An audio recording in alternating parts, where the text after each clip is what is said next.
ಕೃಷ್ಣ. ಸರಿ. ಸೊ ನಾವ್ ಇಲ್ಲಿವರೆಗೂ ಏನ್ ನೋಡಿದೀವಿ? ಮೊದಲನೇ ಅಧ್ಯಾಯ ನೋಡಿದೀವಿ, ಹೌದಾ? ಹರೇ ಕೃಷ್ಣ ಮಾತಾಜಿ.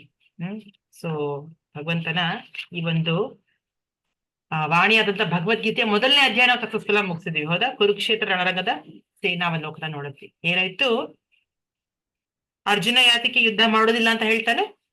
ಅವನ ಒಂದು ಮಿತ್ರರಾದಂತ, ಬಂಧು ಮಿತ್ರರಾದಂತ ಅಲ್ವಾ, ಹಿರಿಯರಾದಂತ ವ್ಯಕ್ತಿಗಳನ್ನ ಅವನಿಗೆ ಅವ್ರ ಮೇಲೆ ಯುದ್ಧ ಮಾಡೋದಕ್ಕೆ ಇಷ್ಟ ಇಲ್ಲ, ಹೌದಾ? 5 ಕಾರಣಗಳು ತಿಳಿಸ್ತಾನೆ.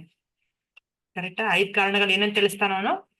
ಒಂದು ಅನುಕಂಪ ಅಲ್ವಾ? ಅನುಕಂಪ, ಎಲ್ಲಾ ಹಿರಿಯರ ಮೇಲೆ, ಅವನ ರಿಲೇಟಿವ್ಸ್ ಮೇಲೆ ಇರೋಂತ ಅನುಕಂಪದ ಕಾರಣದಿಂದ ಅವನು ಯುದ್ಧ ಮಾಡೋದಿಲ್ಲ ಅಂತ ಹೇಳ್ತಾನೆ. ಕರೆಕ್ಟ್ ಅಲ್ವಾ? ಯಾವಾಗ ಅವನ ಫ್ಯಾಮಿಲಿ ಪೀಪಲ್ ನೋಡ್ತಾನೋ ಅವನಿಗೆ ಏನಾಗತ್ತೆ? ಭಯ ಆಗ್ಲಿಕ್ಕೆ ಶುರು ಆಗತ್ತೆ. ಕರೆಕ್ಟಾ? ನಾನು ಮಾತಾಡಿದ್ವಲ್ಲ, ಭಯ ಅಂದ್ರೆ ಏನು, ನಾವು ಚರ್ಚೆ ಮಾಡಿದ್ವಿ ಇದ್ರ ಬಗ್ಗೆ. ಭಯ ಯಾವಾಗ ಕಾರಣ ಆಗತ್ತೆ? ಆಧ್ಯಾತ್ಮಿಕ ವಿಷಯದಲ್ಲಿ ಭಯ ಯಾವತ್ತೂ ಆಗಲ್ಲ, ಬಟ್ ಭೌತಿಕದ ಒಂದು ಅಟ್ಯಾಚ್ಮೆಂಟ್ ಇದ್ದಾಗ ನಮ್ಗೆ ಭಯ ಅನ್ನೋದಾಗತ್ತೆ. ಎಲ್ಲಿ ಕಳ್ದು ಹೋಗ್ಬಿಡ್ತಾರೋ ಅಲ್ವಾ, ಎಲ್ಲಿ ನನಗೆ ತಪ್ಪಾಗ್ಬಿಡುತ್ತೋ, ಎಲ್ಲಿ ಇವ್ರ ಪ್ರಾಣ ತ್ಯಾಗ ಮಾಡ್ಬೇಕಾಗಿ ಬರುತ್ತೋ ಅಲ್ವಾ? ಸೊ ಅನುಕಂಪ. ಎರಡನೇದು ಸುಖ.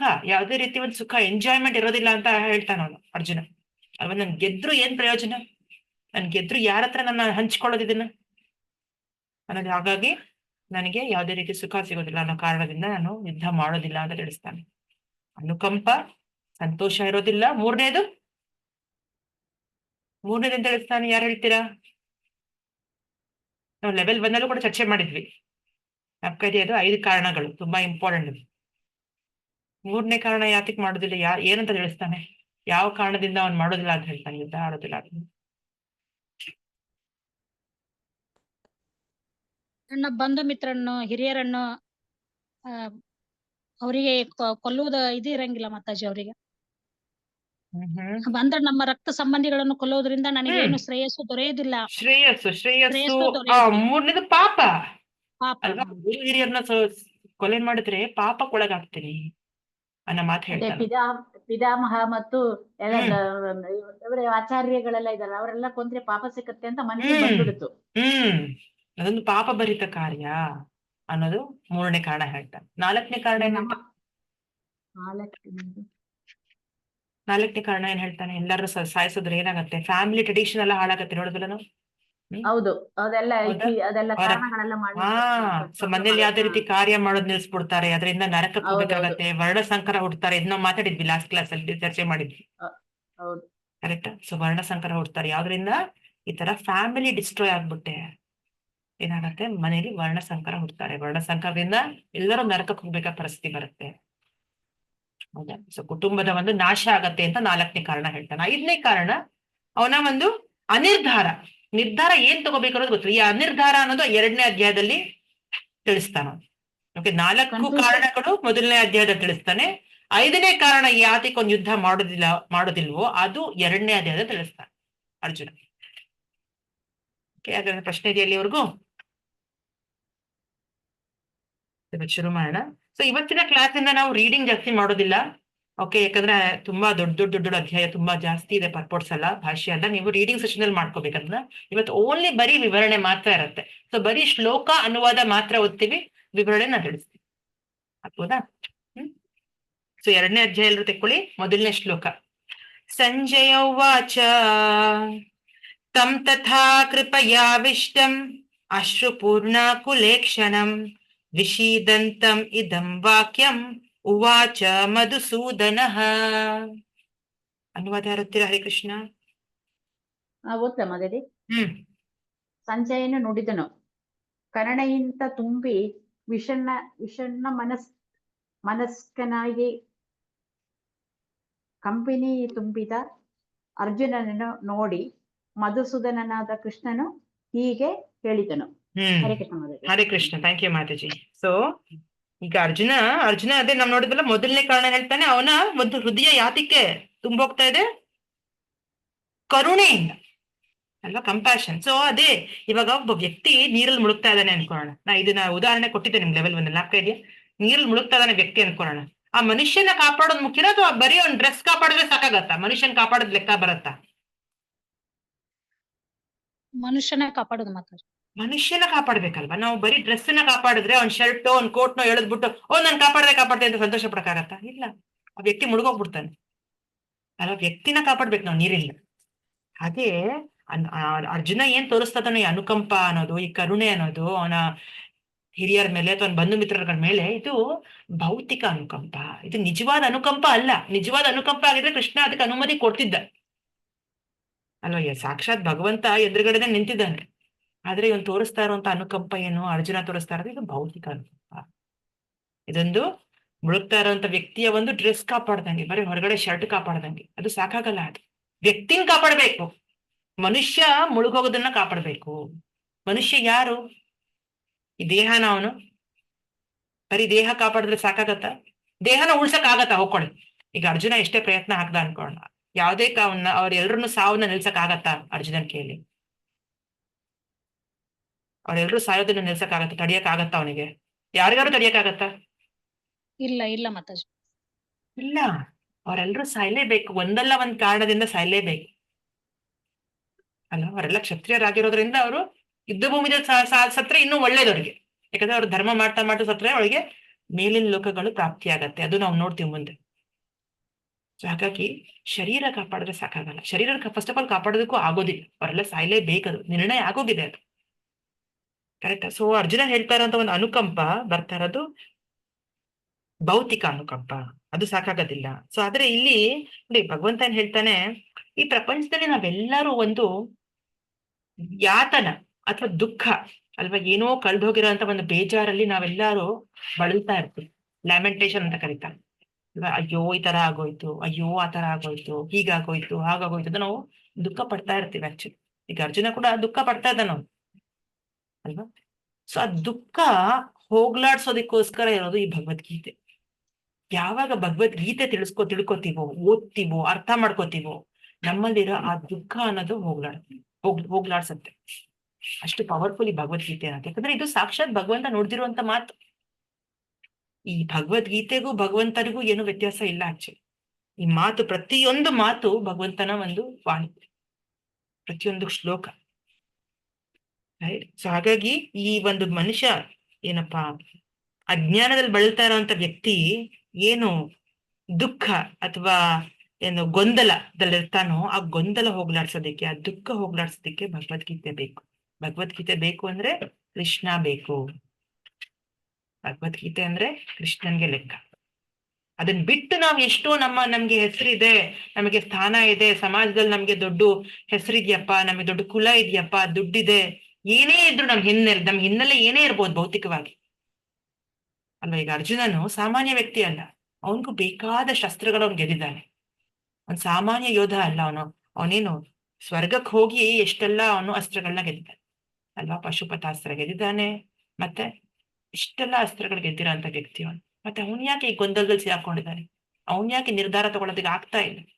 ಅವನ್ ಯಾಕೆ ಈ ಕರುಣೆ ಯಾಕೆ ಅವ್ನ ಮಧ್ಯ ಅಡ್ಡಿ ಬರ್ತಾ ಇದೆ? ಅವನ ಜವಾಬ್ದಾರಿ, ಅವನ ಡ್ಯೂಟಿ ನಿಭಾಯಿಸೋದಿಕ್ಕೆ ಯಾಕೆ ಅಡ್ಡಿ ಬರ್ತಾ ಇದೆ? ಹಾಗಾಗಿ ನಮ್ಮ ಹೆಸರು, ನಮ್ಮ ಸಂಪತ್ತು, ನಮ್ಮ ಅಚೀವ್ಮೆಂಟ್ಸು, ನಮ್ಮ ಭೌತಿಕ ಅಚೀವ್ಮೆಂಟ್ಸ್ ಸಾಕಾಗೋದಿಲ್ಲ. ಇಷ್ಟೊಂದ್ಸರಿ ಜೀವನದ ತೊಂದರೆ ತಾಪತ್ರೆಗಳನ್ನ ಹೋಗಲಾಡ್ಸೋದಿಕ್ಕೆ ಸಾಕಾಗೋದಿಲ್ಲ. ಅದೆಲ್ಲ ಹೇಳ್ತಾ ಇರೋದು. ಸೊ ಹಾಗಾಗಿ ಈ ಒಂದು ಅಧ್ಯಾಯ, 2ನೇ ಅಧ್ಯಾಯ ಏನಿದೆಯೋ ತುಂಬಾ ಮುಖ್ಯವಾದಂತ ಅಧ್ಯಾಯ. ಅದಕ್ಕೆ ಗೀತಾ ಸಾರ ಸಂಗ್ರಹ ಅಂತ ಕರೀತಾರೆ. ಗೀತೆಯ ಪೂರ್ತಿ ಸಾರ ಈ ಅಧ್ಯಾಯದಲ್ಲಿದೆ. ಸೊ ಇದಕ್ಕೆ ಸಾಂಖ್ಯ ಯೋಗ ಅಂತ ಕೂಡ ಕರೀತಾರೆ. ಸಾಂಖ್ಯ ಯೋಗ ಅಂದ್ರೆ ಏನು? ಸಾಂಖ್ಯ ಯೋಗ ಅಂದ್ರೆ ಏನು ಈ ವಿಶ್ಲೇಷಣೆ, ಏನು ಈ ವ್ಯತ್ಯಾಸ, ಶರೀರ ಏನು, ಆತ್ಮ ಏನು, ಶರೀರ ಬೇರೆ, ಆತ್ಮ ಬೇರೆ, ಶರೀರ ಭೌತಿಕ, ಆತ್ಮ ಆಧ್ಯಾತ್ಮಿಕ, ಈ ಎರಡು ವ್ಯತ್ಯಾಸ ಏನಿದೆಯಲ್ಲ, ಇದನ್ನ ನಾವು ತಿಳ್ಕೊಂಡಾಗ ನಮ್ಗೆ ಜ್ಞಾನ ಅನ್ನೋದು ಬರುತ್ತೆ. ಸೊ ಜ್ಞಾನ ಬರ್ಬೇಕು ಅಂದ್ರೆ ನಾವು ಈ ಒಂದು ಸಾಂಖ್ಯ ಯೋಗನ ಸರಿಯಾಗಿ ಅರ್ಥ ಮಾಡ್ಕೊಂಡು ನೆಕ್ಸ್ಟ್ ಶ್ಲೋಕಕ್ಕೆ ಹೋಗೋಣ. 2ನೇ ಶ್ಲೋಕ. ಶ್ರೀ ಭಗವಾನುವಾಚ ಕೂತಸ್ತ್ವಾಕಶ್ಮಲಮಿದಂ ವಿಷಮೇ ಸಮುಪಸ್ಥಿತಂ ಅನಾರ್ಯಜುಷ್ಟಮಸ್ವರ್ಗ್ಯಂ ಅಕೀರ್ತಿಕರಮರ್ಜುನ. ತುಂಬಾ ಒಳ್ಳೆ ಶ್ಲೋಕ. ಅನುವಾದ ಓದ್ತೀರಾ ಯಾರಾದ್ರು ಮಾತಾಜಿ? ಓದ್ಲಾ ಮಾತಾಜಿ? ಮಾತಾಜಿ ಇನ್ಯಾರು ಓದಿ. ಶ್ರೀವಳ್ಳಿ ಮಾತಾಜಿ ಬೇಡ ಆಯ್ತಲ್ಲ ನಿಮ್ದು. ಇನ್ಯಾರು ನಾನು ಓದಿ? ಓದ್ಲಿ ಮಾತಾಜಿ? ವೈಜಯಂತಿ ಮಾತಾಜಿ ಓದಿ. ಅನುವಾದ. ದೇವೋತ್ತಮ ಪರಮಪುರುಷನು ಹೇಳಿದನು, ಪ್ರಿಯ ಅರ್ಜುನ, ಈ ಕಶ್ಮಲವು ನಿನಗೆ ಹೇಗೆ ಬಂದಿತು? ಬದುಕಿನ ಮಹತ್ವವನ್ನು ತಿಳಿದ ಮನುಷ್ಯನಿಗೆ ಈ ಕಶ್ಮಲವು ಭೂಷಣವಲ್ಲ, ಅನಾರ್ಯವಾದದ್ದು. ಇಂತಹ ಕಶ್ಮಲವು ಸ್ವರ್ಗಕ್ಕೆ ಕೊಂಡೊಯ್ಯುವುದಿಲ್ಲ, ಅಪಕೀರ್ತಿಗೆ ಕಾರಣವಾಗುತ್ತದೆ. ಜಯ ಹರೇ ಕೃಷ್ಣ. ಹರೇ ಕೃಷ್ಣ. ಸೊ ಉತಸ್ತ್ವ ಕಶ್ಮಲಮಿದಂ ಏನ್ ಕೇಳ್ತಿದ್ದಾನೆ ಭಗವಂತ ಅರ್ಜುನನಿಗೆ? ಈ ತರ ಒಂದು ಆಲೋಚನೆ. ಕಶ್ಮಲ ಅಂದ್ರೇನು? ಅಂದ್ರೆ ಅನಾರ್ಯ, ಮಾಲಿನ್ಯ ಅಲ್ವಾ? ಈ ಮಾಲಿನ್ಯ ನಿನ್ನಲ್ಲಿ ಹೇಗ್ ಬಂದಿದೆ? ಇದೊಂದು ಅನಾರ್ಯ. ಅಂದ್ರೆ ಆರ್ಯ ಅಂದ್ರೆ ಯಾರು? ಆರ್ಯ ಅನ್ನೋ ವ್ಯಕ್ತಿ. ಯಾರಿಗೆ ಆರ್ಯನ್ ಅಂತ ಕರಿತೀವಿ ನಾವು? ಆರ್ಯ ಅನ್ನೋನು ಜೀವನದ ಒಂದು ಬೆಲೆ ಗೊತ್ತಿದೆ ಅವನಿಗೆ, ಜೀವನದ ಒಂದು ಉದ್ದೇಶ ತಿಳಿದಿರೋನು, ಜೀವನದಲ್ಲಿ ಏನು ಯಾವ ಕಾರ್ಯ ಮಾಡೋದ್ರಿಂದ ಅವನಿಗೆ ಮುಕ್ತಿ ಅನ್ನೋದು ಕಲಗತ್ತೆ ಅನ್ನೋ ತಿಳಿದಿರೋನಿಗೆ ಆರ್ಯನ್ ಅಂತಾರೆ. ಯಾರಿಗೆ ತಿಳಿದಿಲ್ವೋ ಅವ್ರಿಗೆ ಅನಾರ್ಯ ಅಂತ ಕರೀತಾರೆ. ಸೊ ಈಗ ಅರ್ಜುನನಿಗೆ ಏನ್ ಈ ಕಶ್ಮಲ ಬಂದಿದ್ಯೋ, ಮಾಲಿನ್ಯ ಬಂದಿದ್ಯೋ, ಬಟ್ ಅವನ್ ಭೌತಿಕ ಅನುಕಂಪದಿಂದ ಅವ್ನು ಯುದ್ಧ ಮಾಡೋದಿಲ್ಲ ಅಂತ ತೀರ್ಮಾನಕ್ಕೆ ಬಂದಿದ್ದಾನು, ಅದರಿಂದ ಅವನಿಗೆ ಒಳ್ಳೇದಾಗೋದಿಲ್ಲ. ಅದರಿಂದ ಅವನು ಅನಾರ್ಯ ತರ ನಡ್ಕೋತಾ ಇದ್ದಾನೆ. ಅನಾರ್ಯ ಅಂದ್ರೆ ಏನು? ಒಂದು ಸಿವಿಲೈಸೇಷನ್ ಇಲ್ದಿರೋ ವ್ಯಕ್ತಿ, ಅಂದ್ರೆ ಜೀವನದ ಉದ್ದೇಶನೇ ಗೊತ್ತಿಲ್ದಿರೋ ಅಂತ ಮೂರ್ಖ. ಸೊ ಮೂರ್ಖ ಅಂತ ಅನ್ಸ್ಕೊಂಡ್ರೆ ಇಷ್ಟ ಆಗತ್ತ ಕೃಷ್ಣನ್ಗೆ? ಅವನ ಆಪ್ತ ಮಿತ್ರ ಅರ್ಜುನ, ತುಂಬಾ ಬುದ್ಧಿವಂತ ಅವನು, ಬಟ್ ಅದ್ರ ನಡ್ಕೊಂತಾ ಇರೋದು ಅವನು ಮೂರ್ಖ ಅಂತ. ಅಂದ್ರೆ ಆತರ ಯಾವಾಗ ಭೌತಿಕ ಮೋಹದಲ್ಲಿ ಮನುಷ್ಯ ಸಿಗಾಕೊಂತಾನೋ ಅವಾಗ ಅವನಿಗೆ ನಿಜ ಏನು ಸರಿ ಏನು ತಪ್ಪೇನು ಗೊಂದಲದಲ್ಲಿ ಸಿಗಾಕೊಂಡ್ಬಿಡ್ತಾನೆ, ಕನ್ಫ್ಯೂಷನ್. ಏನ್ ಸರಿ ಅನ್ನೋದು ಗೊತ್ತಾಗೋದಿಲ್ಲ ಅವನಿಗೆ. ಸೊ ಅದಕ್ಕೋಸ್ಕರನೇ ನಮ್ಗೆ ಒಬ್ರು ಇದು ಸರಿ ಇದು ತಪ್ಪು ಅಂತ ಹೇಳೋರು ಬೇಕು, ದಾರಿ ತೋರ್ಸೋ ಒಂದು ಗುರು ಬೇಕು ನಮ್ಗೆ ಅಲ್ವಾ? ದಾರಿ ತೋರ್ಸೋದ್ ನಮಗೆ ಗುರು ಇಲ್ಲ ಅಂದ್ರೆ ಜೀವನದಲ್ಲಿ ಗೊತ್ತಾಗೋದಿಲ್ಲ. ನಾವ್ ಅನ್ಕೊಂತೀವಿ ಇದೇ ಸರಿ ಏನೋ, ಇವಾಗ ಅರ್ಜುನನ್ ಪ್ರಕಾರ ಅದೇ ಸರಿ ಇದೆ ಅಲ್ವಾ? ಯುದ್ಧ ಬಿಟ್ಬಿಟ್ಟು ನಾನು ಭಿಕ್ಷೆ ಬಿಡಕ್ ಹೋಗ್ತೀನಿ ಅನ್ನೋದೇ ಸರಿ ಇದೆ ಅಂತ ನಮ್ಗೆ ಅನ್ಸ್ಬಹುದು, ಬಟ್ ಆದ್ರೆ ಅದು ಸರಿ ಅಲ್ಲ, ಅದು ಕರೆಕ್ಟ್ ಅಲ್ಲ.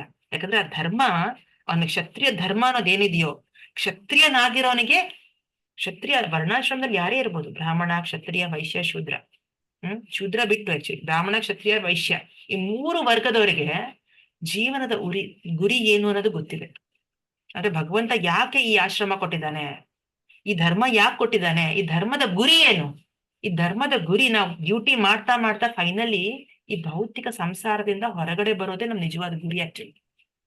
ಇದೇ ಪ್ರಪಂಚದಲ್ಲಿ ಉಳ್ಕೊಳ್ಳೋದಿಕ್ಕೆ ಅಲ್ಲ ಆಕ್ಚುಲಿ ಕೊಟ್ಟಿರೋ ಕೃಷ್ಣ ಅಲ್ವಾ? ಈ ವರ್ಣಾಶ್ರಮದ ಗುರಿ ಬಂದ್ಬಿಟ್ಟು ಭಗವಂತನ ಧಾಮಕ್ಕೆ ಹೋಗೋದು, ಮತ್ತೆ ಜನ್ಮ ಮೃತ್ಯು ಚಕ್ರದಲ್ಲಿ ಬರ್ದೇ ಇರೋದು, ಸಿಗಾಕೊಳ್ತೇ ಇರೋದು. ಅದು ನಿಜವಾದ ಗುರಿ of life actually, goal of life.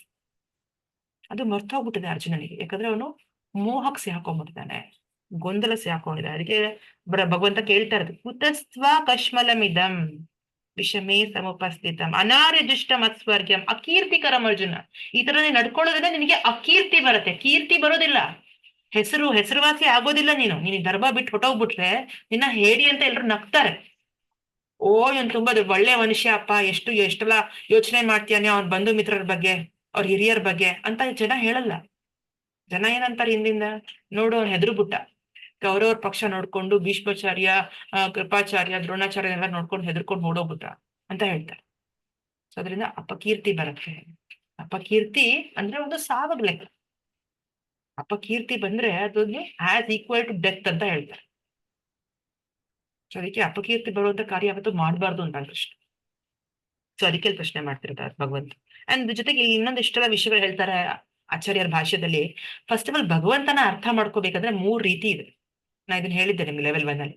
3 ರೀತಿಯಲ್ಲಿ ಭಗವಂತನ ಅರ್ಥ ಮಾಡ್ಕೋಬಹುದು. ಬ್ರಹ್ಮೇತಿ, ಪರಮಾತ್ಮೇತಿ, ಭಗವಾನ್ ಇತಿ ಶಬ್ದತಿ. ಬ್ರಹ್ಮನ್, ಪರಮಾತ್ಮ ಅಂಡ್ ಭಗವಾನ್, ಈ 3 ರೀತಿ ಬದಲಿ ಭಗವಂತನ ಅರ್ಥ ಮಾಡ್ಕೋಬಹುದು. ಹೆಂಗೆ? ಇದಕ್ಕೆ ಉದಾಹರಣೆ ಏನು? ಇವಾಗ ಸೂರ್ಯ ಇದೆ ಅಲ್ವಾ? ಸೂರ್ಯದ ಒಂದು ಮಂಡಲ ಇದೆ ಅನ್ಕೊಳ್ಳಿ, ಸೂರ್ಯದ ಗ್ಲೋಬ್ ಇದೆ ಅನ್ಕೊಳ್ಳಿ, ಸೂರ್ಯದ ಒಂದು ಗ್ರಹ ಇದೆ, ಹೌದಾ? ಈಗ ಸೂರ್ಯ ದೇವನ ಒಂದು ಗ್ರಹದಿಂದ ಎಷ್ಟೆಲ್ಲ ಬೆಳಕು ಕೂಡ ಬರುತ್ತೆ ಅಲ್ವಾ? ಸೂರ್ಯನ ಒಂದು ರಶ್ಮಿ ಕೂಡ ಬರುತ್ತೆ, ಹೌದಾ? ಸೊ ಸನ್ಶೈನ್ ಬರುತ್ತೆ, ಕರೆಕ್ಟಾ? ಸೊ ಆ ಸನ್ಶೈನ್ ಬಗ್ಗೆ ತಿಳ್ಕೊಳ್ಳೋದು, ಸೂರ್ಯದ ಒಂದು ರಶ್ಮಿ ಬಗ್ಗೆ ತಿಳ್ಕೊಳ್ಳೋರು ಒಂದು ಲೆಕ್ಕದಲ್ಲಿ ಸೂರ್ಯನ ಬಗ್ಗೆ ತಿಳ್ಕೊಂತಾ ಇದ್ದಾರೆ ಅಂತ ಅನ್ಕೋಬಹುದು, ಹೌದಾ? ಸೂರ್ಯನ ಗ್ರಹ ಬಗ್ಗೆ ತಿಳ್ಕೊಂತಾ ಇರೋರು ಅವರು ಕೂಡ ಸೂರ್ಯನ ಬಗ್ಗೆ ಸ್ವಲ್ಪ ತಿಳ್ಕೊತಾ ಇದ್ದಾರೆ ಅಂತಾನೆ ಅರ್ಥ. ಇಲ್ಲ ಡೈರೆಕ್ಟ್ ಆಗಿ ಸೂರ್ಯನಾರಾಯಣ ಯಾರಿಂದ ಸೂರ್ಯ ಈ ಒಂದು ರಶ್ಮಿ ಬರ್ತಾ ಇದೆಯೋ, ಒಂದು ಕಿರಣಗಳು ಬರ್ತಾ ಇದೆಯೋ ಅದನ್ನ ತಿಳ್ಕೊಂಡ್ರು ಕೂಡ, ಅವ್ರ ಬಗ್ಗೆ ತಿಳ್ಕೊಂಡ್ರು ಕೂಡ ಸೂರ್ಯನ ಬಗ್ಗೆ ತಿಳ್ಕೊಂತಾ ಇದ್ದಾರೆ ಅಂತಾನೆ ಅರ್ಥ ಅಲ್ವಾ. ಸೊ ಎಲ್ಲಾ ಗ್ರಹಗಳಲ್ಲಿ ಮುಖ್ಯವಾದಂತ ಗ್ರಹ ಏನು? ಸೂರ್ಯ ಗ್ರಹ. ಸೊ ಇಲ್ಲಿ ಸೂರ್ಯನ ಬಗ್ಗೆ ಇರ್ಬೋದು, ಅಥವಾ ಸೂರ್ಯನ ಗ್ರಹದ ಬಗ್ಗೆ ಇರ್ಬೋದು, ಅಥವಾ ಸೂರ್ಯ ಗ್ರಹದಿಂದ ಬರ್ತಾರಂತ ಒಂದು ತೇಜಸ್ ಬಗ್ಗೆ ಯಾರು ಇರಬಹುದು. ಈ ಮೂರೂ ತಿಳ್ಕೊಳ್ಳೋದನ್ನು ಸೂರ್ಯನ ಬಗ್ಗೆ ತಿಳ್ಕೊಂತಾ ಇದ್ದಾರೆ ಅಂತ ಹೇಳ್ಬೋದು. ಆದ್ರೂ ಮೂರು ಮೂರು ಕ್ಯಾಟಗರಿದಲ್ಲಿ ಏನು ಬರ್ತಾರೋ, ಯಾರು ತಿಳ್ಕೊಂತಾರೋ ಅವರಿಗೆ ಸೂರ್ಯನ ಬಗ್ಗೆ ಪೂರ್ತಿ ಗೊತ್ತು ಅಂತ ನಾವು ಹೇಳೋದಕ್ಕೆ ಆಗಲ್ಲ. ಮೂರು ಕ್ಯಾಟಗರಿ ಬೇರೆ ಬೇರೆ ಬರುತ್ತೆ ಅಲ್ವಾ. ಸೂರ್ಯನ ರಶ್ಮಿ ಅಂದ್ರೆ ಬರೀ ಹೊರಗಡೆ ಬರೋದನ್ನ ಮಾತ್ರ ಅವ್ನು ತಿಳ್ಕೊತಾ ಇದ್ದಾನೆ ಅಲ್ವಾ. ಇದನ್ನ ಯಾವ್ದಕ್ಕೆ ಹೋಲಿಸ್ತಾರೆ ಅಂದ್ರೆ ಬ್ರಹ್ಮನ್ ಅಂದ್ರೇನು? ಭಗವಂತನ ಒಂದು ಶಕ್ತಿ ಏನು ಸರ್ವವ್ಯಾಪಿಯಾಗಿದೆಯೋ, ಎಲ್ಲ ಕಡೆ ಭಗವಂತ ಏನಿದಾನೆ ಅವನ ಶಕ್ತಿ ರೂಪದಲ್ಲಿ. ಸೊ ಭಗವಂತ ಸರ್ವಾಂತರ್ಯಾಮಿ, ಎಲ್ಲಾ ಕಡೆ ಇದ್ದಾನೆ, ಸರ್ವವ್ಯಾಪಿ ಅವನು. ಸೊ ಏನಿ ಸೂರ್ಯನ ರಶ್ಮಿ, ಸೂರ್ಯನ ಕಿರಣಗಳ ಬಗ್ಗೆ ತಿಳ್ಕೊಂತಾರೋ ಅವರು ಭಗವಂತನ ಬ್ರಹ್ಮನ್ ರೂಪ ತಿಳ್ಕೊಂತಾ ಇದಾರೆ ಅಂತ ಅರ್ಥ. ಅಂದ್ರೆ ಭಗವಂತನ ನಿರಾಕಾರ ರೂಪ ತಿಳ್ಕೊಂತಾ ಇದಾರೆ ಅಂತ ಅರ್ಥ. ಅರ್ಥ ಆಯ್ತಾ ಇಲ್ಲಿವರೆಗೂ?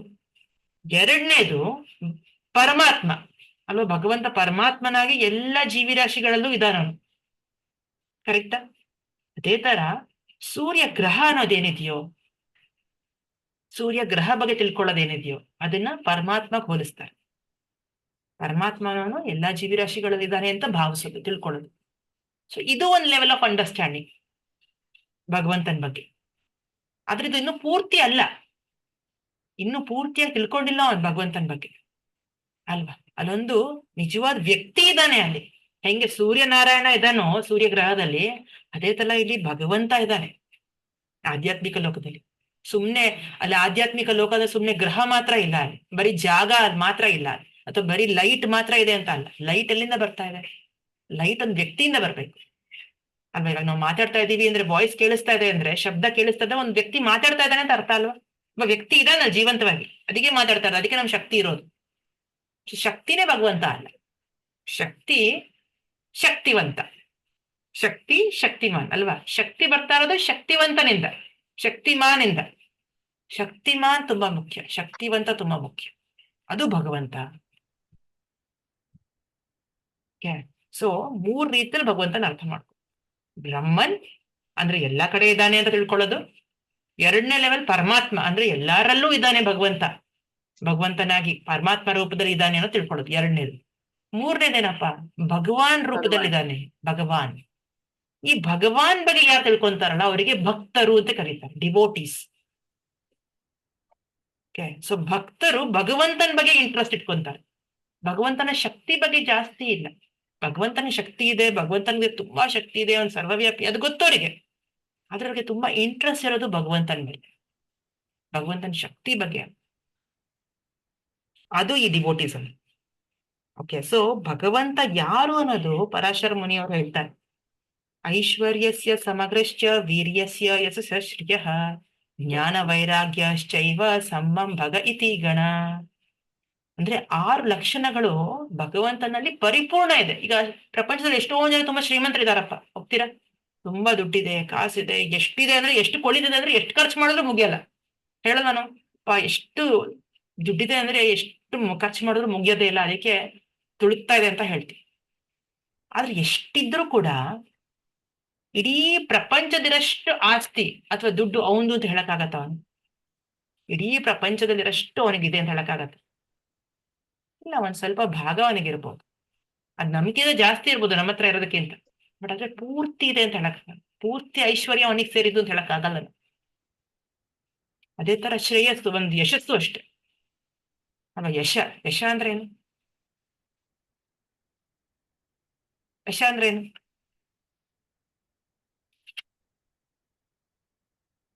ಫೇಮಸ್ ಅಲ್ವಾ, ಕೀರ್ತಿ, ತುಂಬಾ ಹೆಸರುವಾಸಿ. ಒಬ್ಬ ವ್ಯಕ್ತಿ ತುಂಬಾ ಗಳಿಸಿ ಹೆಸರುವಾಸಿ ಆಗಿರ್ಬೋದು, ಬಟ್ ಇಡೀ ಪ್ರಪಂಚ ಗೊತ್ತಿರ್ತಾನ ಅವನು? ಇಡೀ ವಿಶ್ವದಲ್ಲಿ ಪ್ರತಿಯೊಂದು ದೇಶ ಗೊತ್ತಿರತ್ತ? ಇಲ್ಲ, ನಮ್ ದೇಶ ಗೊತ್ತಿರ್ಬೋದು. ಸೊ ಹಣ ಆಗಿರ್ಬೋದು, ಸಂಪತ್ತಾಗಿರ್ಬೋದು, ಅಥವಾ ಯಶಸ್ಸಾಗಿರ್ಬೋದು, ಕೀರ್ತಿ ಆಗಿರ್ಬೋದು, ಅಥವಾ ಸೌಂದರ್ಯ ಆಗಿರ್ಬೋದು, ಜ್ಞಾನ ಆಗಿರ್ಬೋದು, ವೈರಾಗ್ಯ ಆಗಿರ್ಬೋದು, ಇದು ಪರಿಪೂರ್ಣವಾಗಿ ಎಲ್ಲರಲ್ಲೂ ಇರಲ್ಲ. ಎಲ್ಲರಲ್ಲೂ ಸ್ವಲ್ಪ ಸ್ವಲ್ಪ ಇರತ್ತೆ, ಸ್ವಲ್ಪ ಸ್ವಲ್ಪ ಮಾತ್ರ ಇರತ್ತೆ. ಅದಕ್ಕೆ ನಾವೆಲ್ಲ ಆರ್ಡಿನರಿ ಪೀಪಲ್ ಬಟ್ ಭಗವಂತನಲ್ಲಿ ಪೂರ್ತಿ ಇರ್ಬೇಕು ಅಲ್ವಾ, ಫುಲ್ ಇರ್ಬೇಕು. ಬಟ್ ಫುಲ್ ಅಲ್ಲ ಅಂದ್ರೆ ಅವ್ನು ಭಗವಂತ ಹೆಂಗ್ ಅನ್ಸ್ಕೊಂತಾನೆ ಅಲ್ವಾ, ಫುಲ್ ಇರೋ ಅಂತ ಒಬ್ಬ ವ್ಯಕ್ತಿ ಇರ್ಲೇಬೇಕು. ಅದಕ್ಕೆಲ್ಲ ಹೇಳ್ತಾರೆ ಈವನ್ ಬ್ರಹ್ಮನಲ್ಲಿ ಕೂಡ ಅಥವಾ ಶಿವನಲ್ಲಿ ಕೂಡ ಅಥವಾ ನಾರಾಯಣಲ್ಲಿ ಕೂಡ, ನಾರಾಯಣ ಅಥವಾ ವಿಷ್ಣು ರೂಪ ಅವನಲ್ಲೂ ಕೂಡ ಪರಿಪೂರ್ಣ ಇಲ್ಲ. ಎಲ್ಲಾ 100% ಇಲ್ಲ ಅವನಲ್ಲಿ, 100% ಭಾಗ ಇಲ್ಲ ಅವನಲ್ಲೂ ಕೂಡ. ಅವನಲ್ಲೂ ಸ್ವಲ್ಪ ಕಮ್ಮಿ ಇದೆ.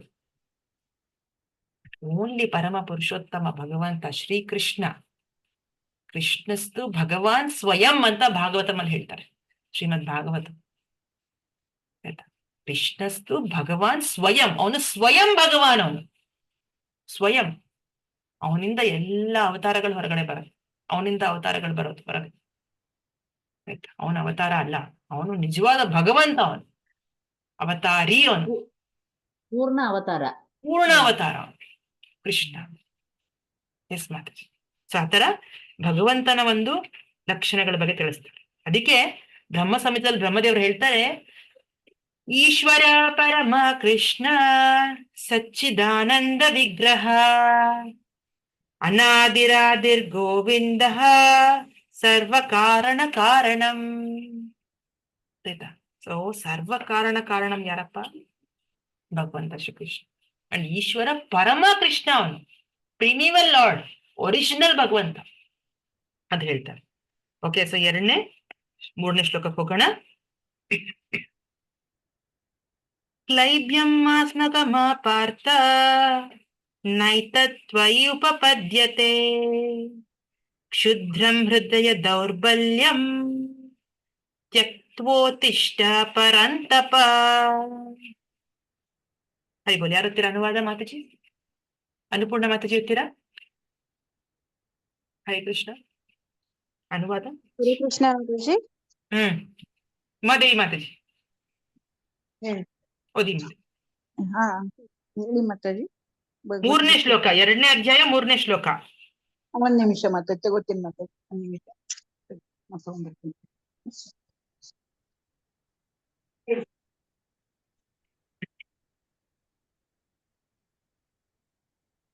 ಮಾತಾಜಿ ನೆಕ್ಸ್ಟ್ ಹೇಳ್ತಾರೆ ಮಾತಾಜಿ.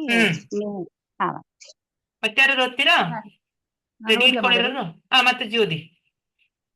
ಪ್ರತೇ ಮಗನಾದ ಅರ್ಜುನ ಪಾರ್ಥನೆ, ಈ ಷಂಡತನವನ್ನು, ನಂಗೆ ಹೇಳಲಿಕ್ಕೆ ಬೇಜಾರಾಗುತ್ತದೆ, ಈ ಷಂಡತನವನ್ನು ಹೊಂದಬೇಡ, ಇದು ನಿನಗೆ ಯೋಗ್ಯವಾದದಲ್ಲ. ಶತ್ರುಗಳಿಗೆ ತಾಪವನ್ನುಂಟು ಮಾಡುವವನೇ, ಈ ಹೃದಯ ದೌರ್ಬಲ್ಯವು ಕ್ಷುದ್ರವಾದದ್ದು, ಇದನ್ನು ಬಿಟ್ಟು ಮೇಲೇಳು.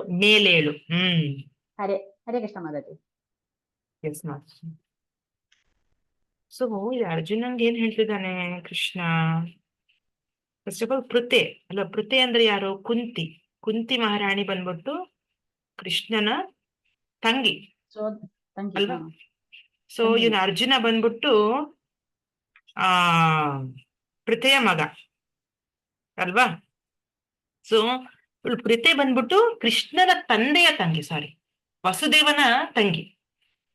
ಓಕೆ, ಸೊ ಆ ಸಂಬಂಧದಲ್ಲಿ ಇವರು ಕೃಷ್ಣ ಮತ್ತೆ ಅರ್ಜುನ ರಕ್ತ ಸಂಬಂಧಿಕರು. ಇವರು ಭಾವ ಸಂಬಂಧ ಇವ್ರಿಗೆ.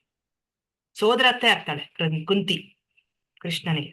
ಓಕೆ, ಸೊ ಆ ರೀತಿಯಲ್ಲಿ ಇವರು ಸಂಬಂಧ ಇದೆ. ಆದ್ರೆ ಇಲ್ಲಿ ಕ್ಷತ್ರಿಯನಾಗಿ ಏನು ಅರ್ಜುನ ನಿರಾಕರಿಸಿದ್ದಾನು ಯುದ್ಧ ಮಾಡೋದಿಕ್ಕೆ. ಅಂದ್ರೆ ಏನ್ ಹೇಳ್ತಾರೆ ಶಾಸ್ತ್ರದಲ್ಲಿ, ಬ್ರಾಹ್ಮಣ, ಇವಾಗ ಫಾರ್ ಎಕ್ಸಾಂಪಲ್ ಬ್ರಾಹ್ಮಣ ಇದ್ದಾನೆ ಅನ್ಕೊಳ್ಳೋಣ, ಬ್ರಾಹ್ಮಣ ಆಗಿ ಬ್ರಾಹ್ಮಣನ ರೀತಿ ನಡ್ಕೊಳ್ಳಿಲ್ಲ, ಅವಾಗ ಅವನು ಯೋಗ್ಯ ಮಗ ಅಂತ ಅನ್ಸ್ಕೊಳ್ಳೋದಿಲ್ಲ. ಅವನು ಬ್ರಾಹ್ಮಣ ಅಂತ ಅನ್ಸ್ಕೊಳ್ಳೋದಿಲ್ಲ, ಸುಮ್ನೆ ಹೆಸರಿಗೆ ಮಾತ್ರ ಬ್ರಾಹ್ಮಣ ಅವನು. ಅದೇ ತರ ಕ್ಷತ್ರಿಯನಾಗಿ ಅರ್ಜುನ ಕ್ಷತ್ರಿಯನ ರೀತಿ ನಡ್ಕೊಳ್ಳಿಲ್ಲ ಅಂದ್ರೆ ಅವನೊಬ್ಬ ಯೋಗ್ಯ ಕ್ಷತ್ರಿಯ ಅಂತ ಅನ್ಸ್ಕೊಳ್ಳೋದಿಲ್ಲ. ಅವಾಗ ತಂದೆಗೆ ಅಪಕೀರ್ತಿ ಬರುತ್ತೆ. ಸೊ ಅದನ್ನ ಕೃಷ್ಣ ಇಷ್ಟಪಡ್ತಿಲ್ಲ. ಈ ತರ ನಡ್ಕೊಳ್ಳೋದು ಹೀಗೆ ಕರೆಕ್ಟ್ ಅಲ್ಲ ಅಲ್ವಾ. ಸೊ ಅದಕ್ಕೆ ಕೃಷ್ಣ ಹೇಳ್ತಾ ಇರೋದು, ಈ ಒಂದು ಕ್ಲೈಬ್ಯಮಾಸ್ಮಗಮ ಪಾರ್ಥ ನೈತತ್ವೈ ಉಪಪದ್ಯತೆ ಅಂದ್ರೆ ಇದೊಂದು ಈ ತರ ನಡ್ಕೊಳ್ಳೋದು ಸರಿ ಇಲ್ಲ. ಇವನೊಬ್ಬ ಕ್ಷತ್ರಿಯ ಆಗಿ ಈ ತರ ನಡ್ಕೊಂಡ್ರೆ ಅವನಿಗೆ ಒಳ್ಳೆ ಹೆಸರು ಬರೋದಿಲ್ಲ. ಅದಕ್ಕೆ ಏನ್ ಹೇಳ್ತಿದ್ದಾನೆ, ಕ್ಷುದ್ರಂ ಹೃದಯ ದೌರ್ಬಲ್ಯ. ಈ ಹೃದಯ ದೌರ್ಬಲ್ಯ ಅನ್ನೋದೇನಿದೆಯಲ್ಲ, ಈ ವೀಕ್ನೆಸ್ ಆಫ್ ಹಾರ್ಟ್ ಅಂದ್ರೆ ಏನು, ಅವನ ಒಂದು ಕೃಪಣತೆಯಿಂದ ಅವನ ಡ್ಯೂಟಿ ಮಾಡೋದಕ್ಕೆ ಆಗ್ತಿಲ್ವೋ ಅಲ್ವಾ, ಕ್ಷತ್ರಿಯನ ಒಂದು ಧರ್ಮ ನಿಭಾಯಿಸಕ್ ಆಗ್ತಾ ಇಲ್ವೋ, ಅದನ್ನ ಬಿಟ್ಟು ಬಿಡು ಅಂತ ಹೇಳ್ತದ ಕೃಷ್ಣ. ಅದನ್ನ ಬಿಟ್ಟಿ ಮೇಲೇರುವಂತಿದ್ದ. ಮೇಲೇರಕ್ ಹೇಳ್ತಿರೋದು. ಓಕೆ, 4ನೇ ಶ್ಲೋಕ.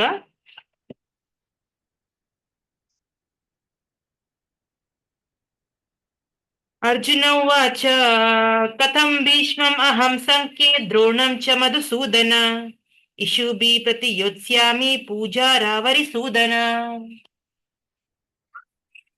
ಓದ್ತೀರಾ ಮಾತಾಜಿ? ಉಮಾದೇವಿ ಮಾತಾಜಿ ರೆಡಿ ಇದೆಯಾ? ಹಾ ಮಾತಾಜಿ. 4ನೇ ಶ್ಲೋಕ ಓದ್ತಾರೆ ಮಾತಾಜಿ. ಹರೇ ಕೃಷ್ಣ ಮಾತಾಡಿ. ಹ್ಮ್ ಅನುವಾದ. ಅರ್ಜುನನು ಕೇಳಿದನು, ಶತ್ರು ಸಂಹಾರಕನೇ, ಮಧುವನ್ನು ಕೊಂದವನೇ, ಪೂಜಾರರಾದ ಭೀಷ್ಮ ದ್ರೋಣ ಮೊದಲಾದವರನ್ನು ಯುದ್ಧಗಳಲ್ಲಿ ಬಾಣಗಳಿಂದ ಹೇಗೆ ಹೊಡೆಯಲಿ? ಭಾವಾರ್ಥ. ಭಾವಾರ್ಥ ಬೇಕಾಗಿಲ್ಲ ಮಾತು, ಧನ್ಯವಾದ. ಓಕೆ, ನೋಡಿ ಇಲ್ಲೇನ್ ಹೇಳ್ತಿದ್ದಾರೆ 4ನೇ ಶ್ಲೋಕದಲ್ಲಿ. ಅರ್ಜುನ ಇದೇನಪ್ಪ, ನಾನು ಹೇಗೆ ಅಲ್ವಾ ಏನಂತಾನೆ 4ನೇ ಶ್ಲೋಕದಲ್ಲಿ? ಅರ್ಜುನ ಶತ್ರು ಸಂಹಾರಕನೇ, ಮಧುವನ್ನು ಕೊಂದವನೇ, ಪೂಜಾರಾರದ ಅಂದ್ರೆ ಈ ಭೀಷ್ಮ ದ್ರೋಣ ಎಂತವರೆಲ್ಲ ಇವ್ರನ್ನೆಲ್ಲ ಪೂಜೆ ಮಾಡುವಂತ ಒಂದು ಅರ್ಹತೆ ಇರೋಂತ ವ್ಯಕ್ತಿಗಳು. ಗುರುಗಳಂದ್ರೆ ಅವ್ರನ್ನ ಪೂಜಿಸ್ಬೇಕು. ದೊಡ್ಡ ಗುರುಗಳ ಅಂತ ಸ್ಥಾನದಲ್ಲಿ ಕೂತಿರೋರ್ನ ಹೇಳ್ತಾರೆ ಇಲ್ಲಿ ಶಾಸ್ತ್ರದಲ್ಲಿ ಹೇಳ್ತಾರೆ.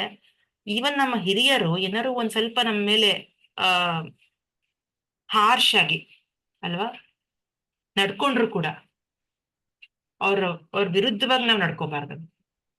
ಅವ್ರಿಗೆ ನಾವು ಅದೇ ತರ ಉತ್ತರ ಕೊಡೋದಾಗ್ಲಿ ಅಥವಾ ಅವರಿಗೆ ಅದೇ ತರ ನಾವ್ ನಡ್ಕೊಳ್ಳೋದಾಗ್ಲಿ ಅದರ ನಡ್ಕೋಬಾರ್ದು ಶಾಸ್ತ್ರದ ಪ್ರಕಾರ. ಹಿರಿಯರಂದ್ರೆ ಅವರು ಹೇಗಾರು ನಡ್ಕೊಂಡಿರ್ಬೋದು, ಅವ್ರ ಮುಂದೆ ನಾವ್ ಆತರ ನಡ್ಕೊಳ್ಳೋ ಅವಶ್ಯಕತೆ ಇಲ್ಲ. ಅದೇ ರೀತಿಯಲ್ಲಿ ನಾವು ತೋರಿಸ್ತೀವಿ ಅಂತ ಹೇಳಂಗಿಲ್ಲ, ಮಾಡಂಗಿಲ್ಲ. ಆತರ ನೋಡಿ ನಾವ್ ತಿಳ್ಕೊಂತೀವಲ್ಲ, ನಾವ್ ಆತರ ನಡ್ಕೋಬಾರ್ದು ಅಷ್ಟೇ. ಅದನ್ನ ನೋಡಿ ತಿಳ್ಕೊಂಡು ನಾವು ಮುಂದುವರ್ಸ್ಕೊಂಡು ಹೋಗ್ಬಾರ್ದು ಅಷ್ಟೇ.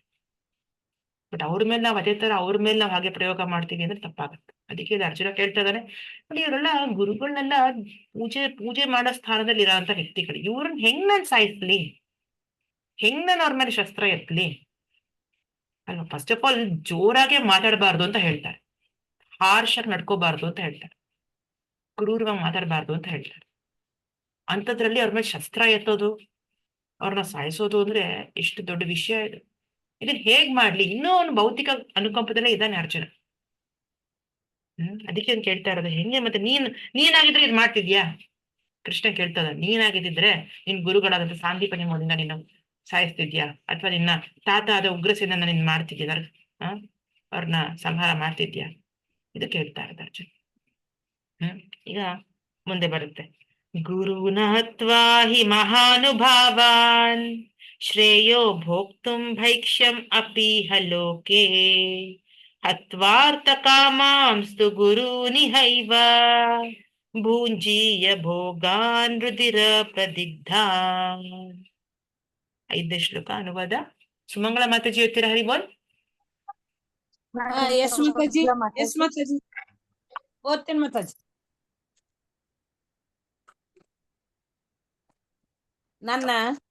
ನನ್ನ ಗುರುಗಳಂತಹ ಮಹಾನುಭಾವರನ್ನು ಕೊಂದು ಜೀವಿಸುವುದಕ್ಕಿಂತ ಈ ಜಗತ್ತಿನಲ್ಲಿ ಭಿಕ್ಷೆಯನ್ನು ಬೇಡಿ ಬದುಕುವುದು ಉತ್ತಮ. ಐಹಿಕ ಜೀವನದಲ್ಲಿ ಐಶ್ವರ್ಯವನ್ನು ಬಯಸುವವರಾದರೂ ಅವರು ಹಿರಿಯರು. ಅವರನ್ನು ಕೊಂದರೆ ನಾವು ಅನುಭವಿಸುವ ಎಲ್ಲ ಭೋಗಗಳಿಗೂ ರಕ್ತವು ಅಂಟಿಕೊಂಡಿರುತ್ತದೆ. ಹರೇ ಕೃಷ್ಣ. ಹರೇ ಕೃಷ್ಣ. ಥ್ಯಾಂಕ್ ಯು ಮಾತಾಜಿ, ಧನ್ಯವಾದ. ಸೊ ನೋಡಿ, ಇಲ್ಲಿ ತುಂಬಾ ಒಳ್ಳೆ ವಿಷಯ ಹೇಳ್ತಾ ಇದಾರೆ.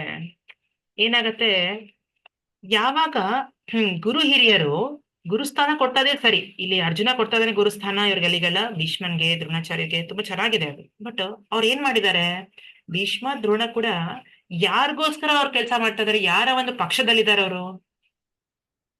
ಅವ್ರಿರೋದು ಕೌರವರ ಪಕ್ಷದಲ್ಲಿ ಅಲ್ವಾ? ಧೃತರಾಷ್ಟ್ರನ ಒಂದು ಪಕ್ಷದಲ್ಲಿರೋರು. ಅಂದ್ರೆ ಧೃತರಾಷ್ಟ್ರ ಅಧರ್ಮಕ್ಕೆ ಸಪೋರ್ಟ್ ಮಾಡುವಂತ ವ್ಯಕ್ತಿ, ರಾಜ. ಅಲ್ವಾ? ಧರ್ಮದ ಪಕ್ಷದಲ್ಲಿರೋರು ಪಾಂಡು ಮಕ್ಕಳು. ಧೃತರಾಷ್ಟ್ರ ದುರ್ಯೋಧನನ ಅಧರ್ಮ ಪಕ್ಷದಲ್ಲಿ ಕೂಡ್ಸಿದ್ದಾನೆ.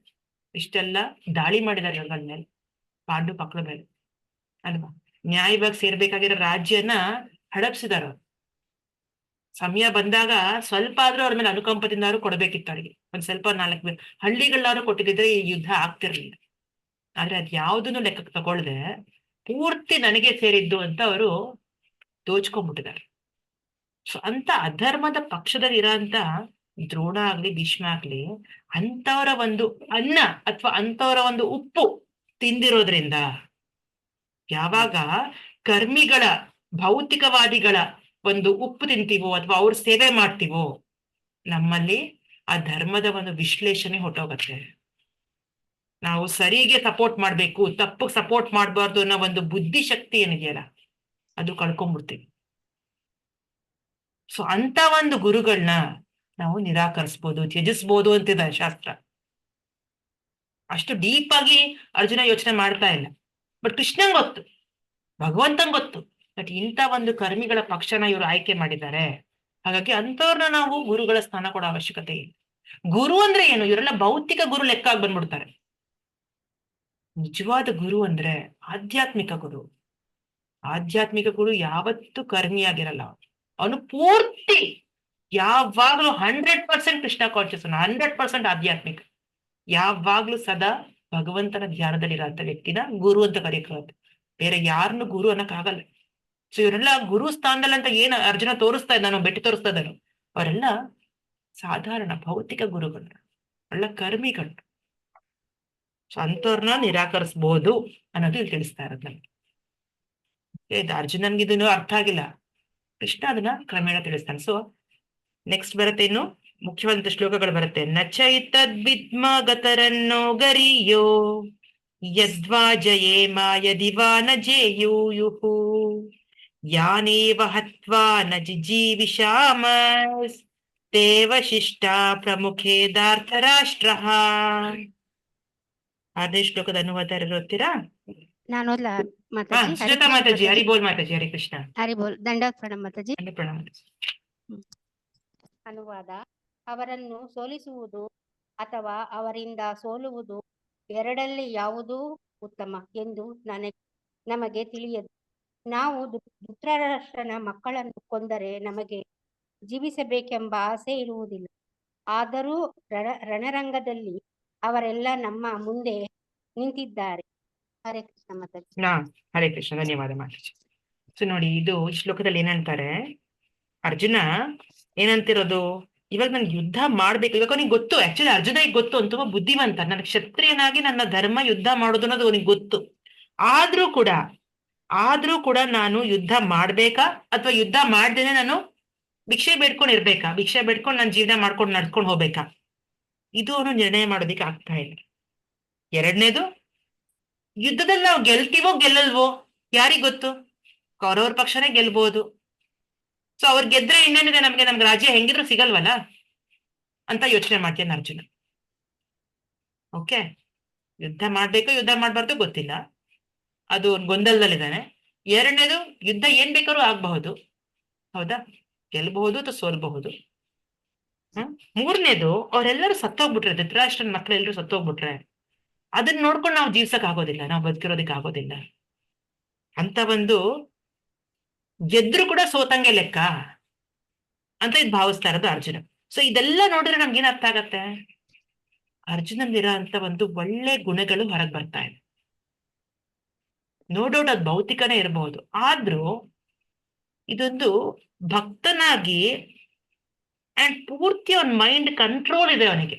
ನೋಡಿ, ಈಗ ರಾಜ್ಯ ಸಿಗತ್ತೆ ಅಂತ ಎಷ್ಟೊಂದ್ ಜನ ಮುಂದುವರ್ಸ್ಕೊಂಡು ಇಷ್ಟೊಂದೆಲ್ಲ ಯೋಚನೆ ಮಾಡ್ದೇನೆ, ಇಷ್ಟೊಂದೆಲ್ಲ ಏನು ಅನಾಲಿಸಿಸ್ ಮಾಡದೆ ಮುಂದಕ್ಕೆ ಹೋಗ್ಬಿಡ್ತಾರೆ. ರಾಜ್ಯ ಸಿಗ್ತಾ ಇದೆಯಲ್ಲ, ದುಡ್ಡು ಸಿಗ್ತಾ ಇದೆಯಲ್ಲ, ರಾಜ್ಯ ಸಿಗ್ತಾ ಇದೆ, ದೊಡ್ಡ ಹೆಸರು ಸಿಗತ್ತೆ, ಪದವಿ ಸಿಗತ್ತೆ ನಾನು ಅಂತ ಅನ್ಕೋತಾರೆ. ಬಟ್ ಆದ್ರೆ ಅರ್ಜುನನಿಗೆ ಪೂರ್ತಿ ಅವನಿಗೆ ಇಂದ್ರಿಯದ ಮೇಲೆ ನಿಗ್ರಹ ಅನ್ನೋದಿದೆ, ಅವನಿಗೆ ಸೆನ್ಸ್ ಕಂಟ್ರೋಲ್ ಇದೆ, ಮೈಂಡ್ ಕಂಟ್ರೋಲ್ ಕೂಡ ಇದೆ. ಅದ್ ಎರಡೂ ಇರೋದ್ರಿಂದ ಅಂತ ವ್ಯಕ್ತಿಗೆ ಭಗವಂತ ಶ್ರೀಕೃಷ್ಣ ಇವಾಗ ಆದೇಶ ಕೊಡೋದಕ್ಕೆ ತಯಾರಾಗಿದೆ. ಈಗ ನೆಕ್ಸ್ಟ್ ಶ್ಲೋಕದಲ್ಲಿ ಅವನು ಪೂರ್ತಿ ಶರಣಾಗತಿ ತಗೊಳ್ತಾನೆ. ಯಾಕಂದ್ರೆ ಅವನ್ಗೆ ಎಷ್ಟೆಲ್ಲ ಪದವಿ ಹೆಸರು ಏನೇ ಇದ್ರು ಕೂಡ ಜೀವನದ ತೊಂದರೆ ತಾಪತ್ರೆ ನಾವೇನ್ ನಿವಾರಿಸಕ್ ಆಗೋದಿಲ್ವೋ, ನಿವಾರಣೆ ಮಾಡೋದಕ್ಕೆ ಆಗೋದಿಲ್ವೋ ಅಂತ ಸಮಯದಲ್ಲಿ ಒಂದು ಗುರು ಅನ್ನೋರು ಬೇಕೇ ಬೇಕಾಗತ್ತೆ ಅನ್ನೋದು ಇವಾಗ ಅರ್ಜುನ ತೋರಿಸ್ತಾ ಇದ್ದಾನೆ ನಮ್ಗೆ. ಕಾರ್ಪಣ್ಯ ದೋಷೋ ಪಹತ ಸ್ವಭಾವಃ ಪೃಚ್ಛಾಮಿ ತ್ವಾಂ ಧರ್ಮ ಸಮ್ಮೂಢಚೇತಾಃ ಯಚ್ಛ್ರೇಯಸ್ಯಾನ್ನಿಶ್ಚಿತಂ ಬ್ರೂಹಿ ತನ್ಮೇ ಶಿಷ್ಯಸ್ತೆಹಂ ಶಾದಿಮಾಂ ತ್ವಾಂ ಪ್ರಪನ್ನಂ. ಅನುವಾದ ಯಾರುತ್ತೀರ? ಹರೇ ಕೃಷ್ಣ. ತುಂಬಾ ಮುಖ್ಯವಾದಂತ ಶ್ಲೋಕ ಇದು. ಈ ಶ್ಲೋಕ ಎಲ್ಲರೂ ಕಲ್ತ್ಕೋಬೇಕು ಆಕ್ಚುಲಿ. ನಾನು ಓದ್ಲಿ ಮಾತಾಜಿ. ಮಾತಾಜಿ ಅವ್ರಿ. ಅನುವಾದ: ಕಾರ್ಪಣ್ಯದ ದೌರ್ಬಲ್ಯದಿಂದ ನಾನೀಗ ನನ್ನ ಕರ್ತವ್ಯದ ಬಗ್ಗೆ ಗೊಂದಲದಲ್ಲಿದ್ದೇನೆ. ಚಿತ್ತ ಸ್ವಾಸ್ಥ್ಯವನ್ನು ಸಂಪೂರ್ಣವಾಗಿ ಕಳೆದುಕೊಂಡಿದ್ದೇನೆ. ಇಂತಹ ಸ್ಥಿತಿಯಲ್ಲಿ ನನಗೆ ಯಾವುದು ಶ್ರೇಯಸ್ಕರ ಎಂದು ನಿಶ್ಚಯವಾಗಿ ಹೇಳು. ನಾನೀಗ ನಿನ್ನ ಶಿಷ್ಯ ಮತ್ತು ನಿನಗೆ ಶರಣಾಗತನಾದ ಆತ್ಮ. ದಯವಿಟ್ಟು ನನಗೆ ಮಾರ್ಗದರ್ಶನ ಮಾಡು. ಹರೇ ಕೃಷ್ಣ. ಹರಿಬೋಲ್ ಮಾತಾಜಿ. ಸೊ ಕೃಪಣತೆ ಅಲ್ವಾ, ಇಲ್ಲಿ ಒಂದು ತುಂಬಾ ಮುಖ್ಯವಾದಂತ ಪದ ಇದೆ. ಕಾರ್ಪಣ್ಯ ಅಂದ್ರೆ ಏನು? ಕಾರ್ಪಣ್ಯ ಅಂದ್ರೆ ಕೃಪಣತೆ ಅಲ್ವಾ. ಕೃಪಣತೆಯ ಕಾರಣದಿಂದ ಅವನು ಯುದ್ಧ ಮಾಡೋದಿಕ್ಕೆ ಆಗ್ತಾ ಇಲ್ಲ. ಹೌದಾ? ಅರ್ಜುನ ಅವನ ಒಂದು ಧರ್ಮನ ಪಾಲಿಸೋದಿಕ್ಕೆ ಆಗ್ತಾ ಇಲ್ಲ. ಕಾರ್ಪಣ್ಯ ದೋಷೋಪಹತ ಸ್ವಭಾವ. ಏನಾಗತ್ತೆ, ಈ ಭೌತಿಕ ಪ್ರಪಂಚದಲ್ಲಿ ಆಕ್ಚುಲಿ ಪ್ರತಿಯೊಬ್ಬರಿಗೂ, ನಮ್ಗೆಲ್ಲರಿಗೂ ಒಂದು ಕನ್ಫ್ಯೂಷನ್ ಅನ್ನೋದಿದೆ. ಒಂದು ಪ್ರಪಂಚದಲ್ಲಿ ಹೇಗ್ ನಡ್ಕೋಬೇಕು, ಏನ್ ಮಾಡ್ಬೇಕು ಅನ್ನೋದು. ಇವಾಗ ತೊಂದರೆ ತಾಪತ್ರೆಗಳ ಕಂಟಿನ್ಯೂಸ್ ಆಗಿ ಬರ್ತಾ ಇರುತ್ತೆ. ನಾವೇನ್ ಕೇಳ್ಕೊಳ್ಳೋದಿಲ್ಲ, ನಾವೇನ್ ಕೋರ್ಕೊಳ್ಳೋದಿಲ್ಲ. ಹೆಂಗೆ ಒಂದು ಅರಣ್ಯದಲ್ಲೂ ಅಷ್ಟೇ, ಒಂದು ಫಾರೆಸ್ಟ್ ಅಲ್ಲಿ ಸಡನ್ ಆಗಿ ಹೆಂಗೋ ಬೆಂಕಿ ಹತ್ಕೊಂಡ್ಬಿಡುತ್ತೆ. ಯಾರು ಅಲ್ಲೇನೋ ಬೆಂಕಿ ಪಟ್ಟಣ ತಗೊಂಡೋಗ್ಬಿಡಿ ಹಚ್ಚಿರಲ್ಲ ಹಾಗೆ. ಹಂಗೆ ನಮ್ ಜೀವನದಲ್ಲೂ ಅಷ್ಟೇ ತೊಂದರೆ ತಾಪತ್ರೆಗಳು ಕಂಟಿನ್ಯೂಸ್ ಆಗಿ ಬರ್ತಾನೆ ಇರುತ್ತೆ. ಏನೋ ಒಂದ್ ಇರುತ್ತೆ, ಏನೋ ಒಂದ್ ತೊಂದರೆಗಳು ನಡೀತಾನೆ ಇರುತ್ತೆ.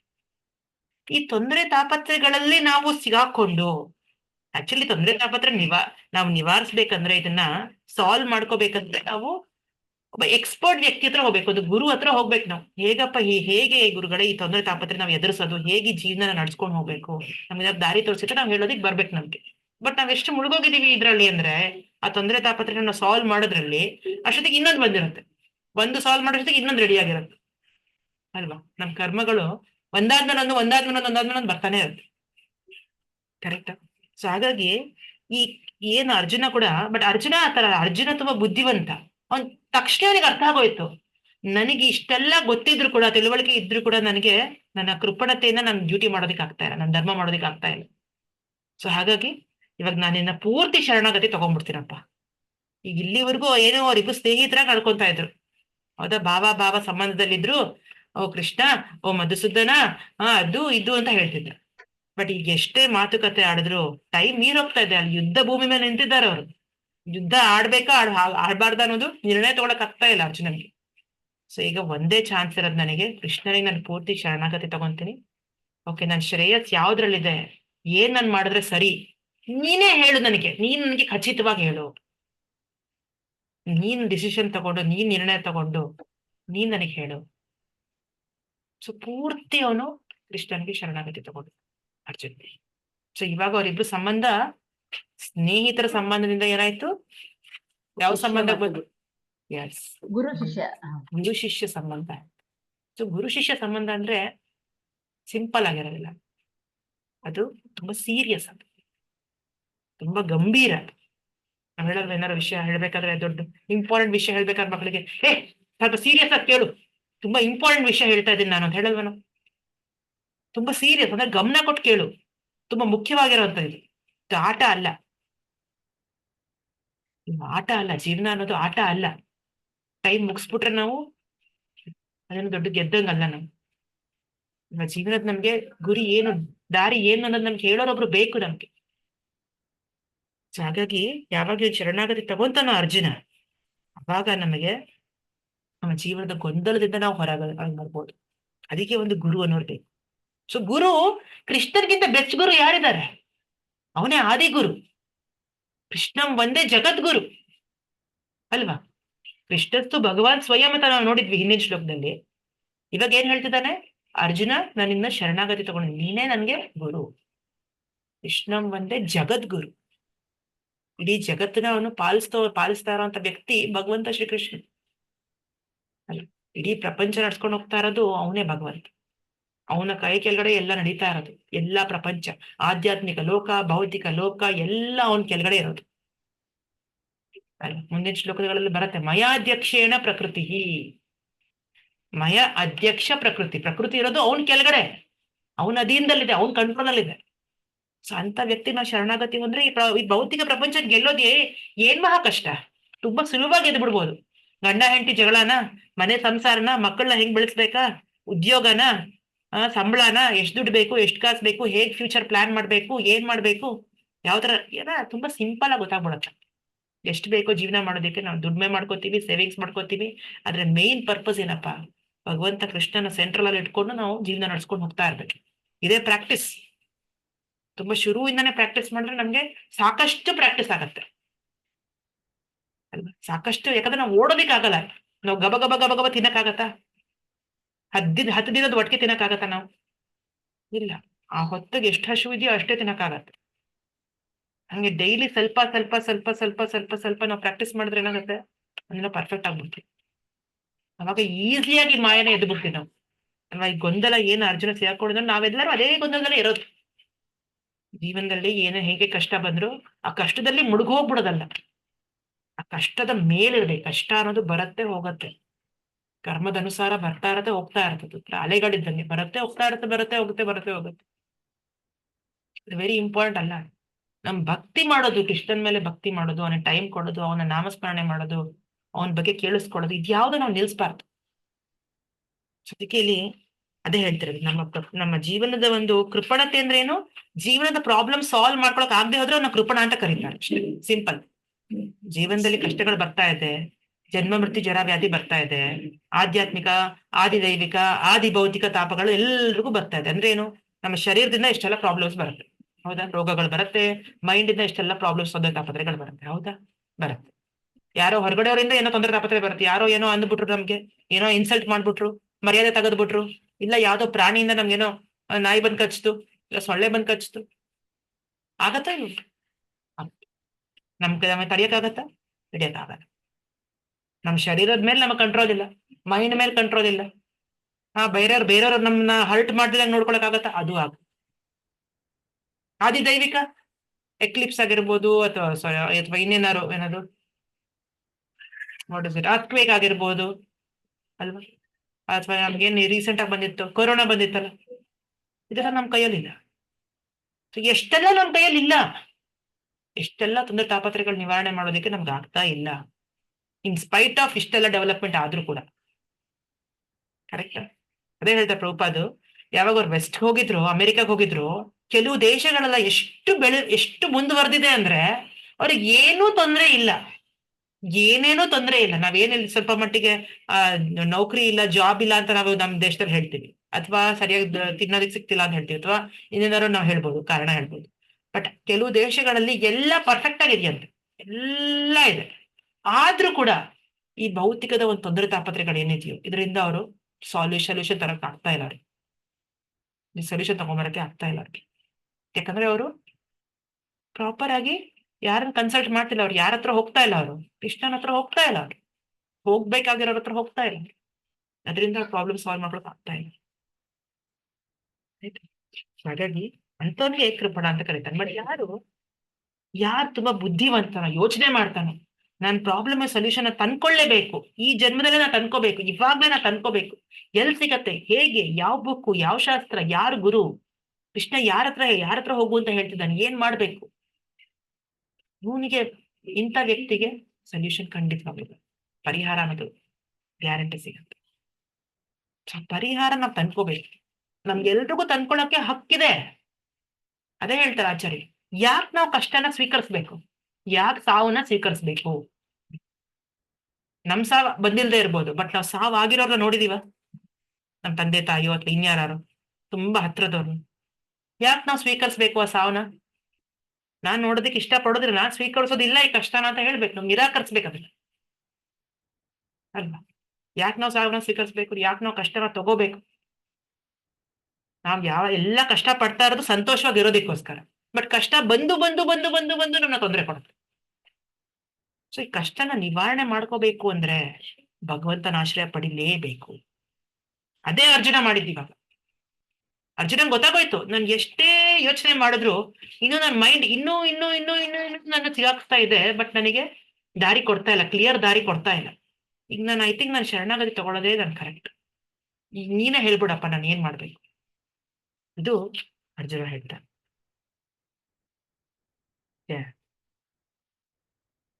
8ನೇ ಶ್ಲೋಕ. ನಹಿ ಪ್ರಪಶ್ಯಾಮಿ ಮಮ ಪುನದ್ಯ ಯಚ್ಚೋಕಮುಚ್ಚೋಷಣಮಿಂದ್ರಿಯಾನಾಂ ಅವಾಪ್ಯ ಭೂಮಾ ವಸಪತ್ನ ವೃದ್ಧಂ ರಾಜ್ಯಂ ಸುರಾಣಾಮಪಿ ಚಾಧಿಪತ್ಯಂ. ಅನುವಾದ. ಮಾತಾಜಿ ನಾನು ಓದ್ಲಾ ಮಾತಾಜಿ? ಎಸ್, ಸಂಗೀತ ಮಾತಾಜಿ, ಜೈ ಓದಿ ಮಾತಾಜಿ. ಅನುವಾದ ಶ್ರೀಲ ಪ್ರಭುಪಾದ ಜೈ. ನನ್ನ ಇಂದ್ರಿಯಗಳನ್ನು ಒಣಗಿಸುತ್ತಿರುವ ಈ ದುಃಖವನ್ನು ಹೊಡೆದೋಡಿಸಲು ನನಗೆ ಮಾರ್ಗವೇ ಕಾಣುತ್ತಿಲ್ಲ.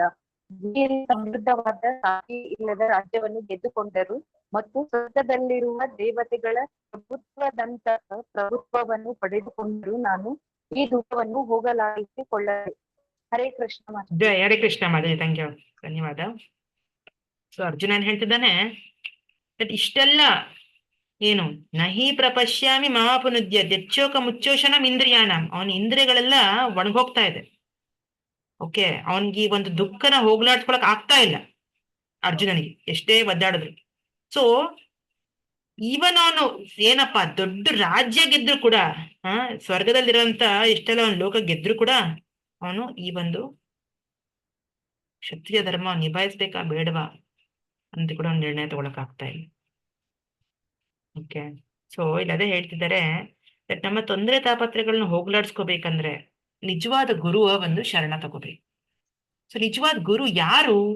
ಚೈತನ್ಯ ಮಹಾಪ್ರಭು ಹೇಳ್ತಾರೆ, ಚೈತನ್ಯ ಚರಿತಾಮೃತದಲ್ಲಿ ಹೇಳ್ತಾರೆ, ಕಿಬ ವಿಪ್ರ ಕಿಬನ್ಯಾಸಿ ಶೂದ್ರ ಕೇನಿನಾಯ್ ಯೈ ಕೃಷ್ಣ ತತ್ವವೇತ ಸೈ ಗುರು ಹೋಯ್. ಏನಂಗಂದ್ರೆ ಏನಂತಾರೆ,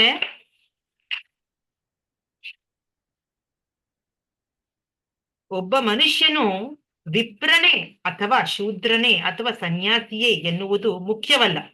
ಹೊರಗಡೆ ಬಹಿರಂಗದ ಒಂದು ಸ್ಥಿತಿ ತುಂಬಾ ಮುಖ್ಯ ಅಲ್ಲ.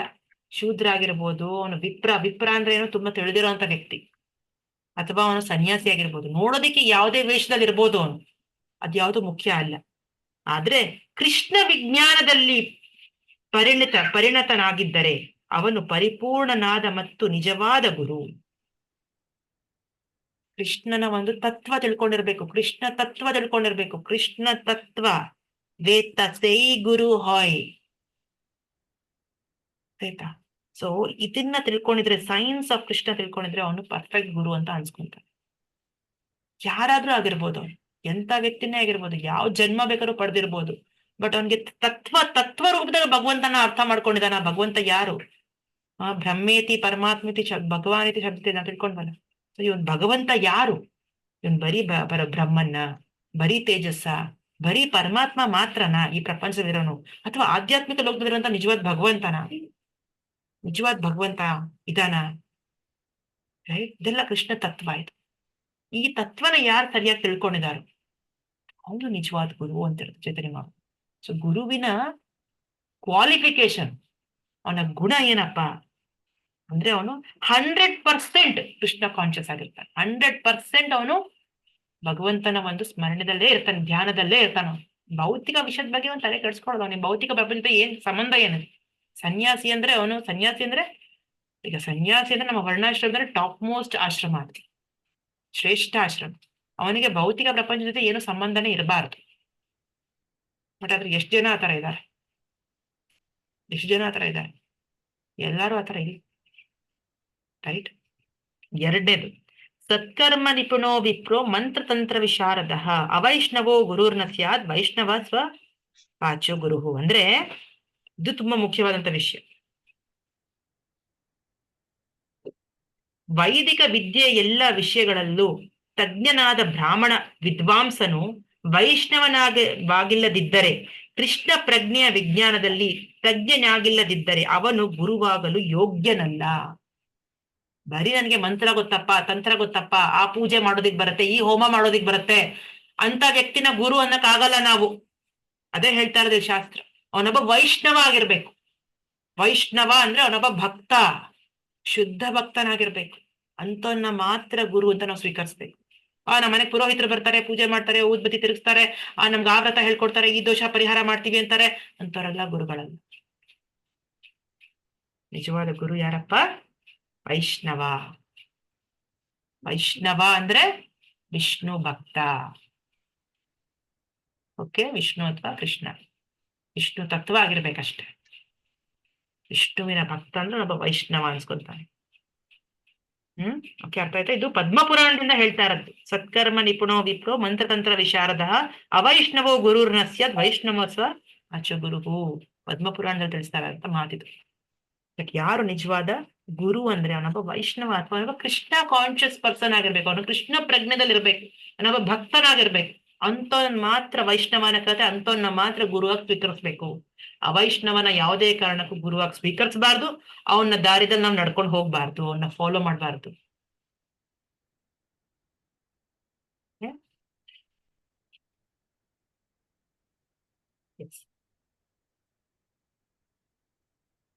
ಅದೇ ಹೇಳ್ತಾ ಇರೋದು. ದಟ್ ನಾವು ಎಷ್ಟೇ ಅದೇ ಅದೇ ಇಲ್ಲಿ ಮುಂದೆ ಏನ್ ಹೇಳ್ತಾರೆ ಪ್ರಭುಪಾದರು ಕೂಡ ಭಾಷೆದಲ್ಲಿ, ಜೀವನದಲ್ಲಿ ಎಷ್ಟೆಲ್ಲ ಸಂಪಾದನೆ ಮಾಡಿರ್ಬೋದು. ಈಗ ಪೊಲಿಟಿಷಿಯನ್ಸ್ ಇದ್ದಾರೆ, ತುಂಬಾ ತುಂಬಾ ತುಂಬಾ ದೊಡ್ಡ ರಾಜಕಾರಣಿಗಳಿದ್ದಾರೆ, ಎಷ್ಟೆಲ್ಲ ಹೆಸರು, ಪದವಿ, ದುಡ್ಡು, ಕಾಸು ಎಷ್ಟೆಲ್ಲ ಸಂಪಾದನೆ ಮಾಡಿದ್ದಾರೆ ಅಂದ್ರೆ, ಆದ್ರೆ ಶಾಸ್ತ್ರ ಏನ್ ಹೇಳುತ್ತೆ?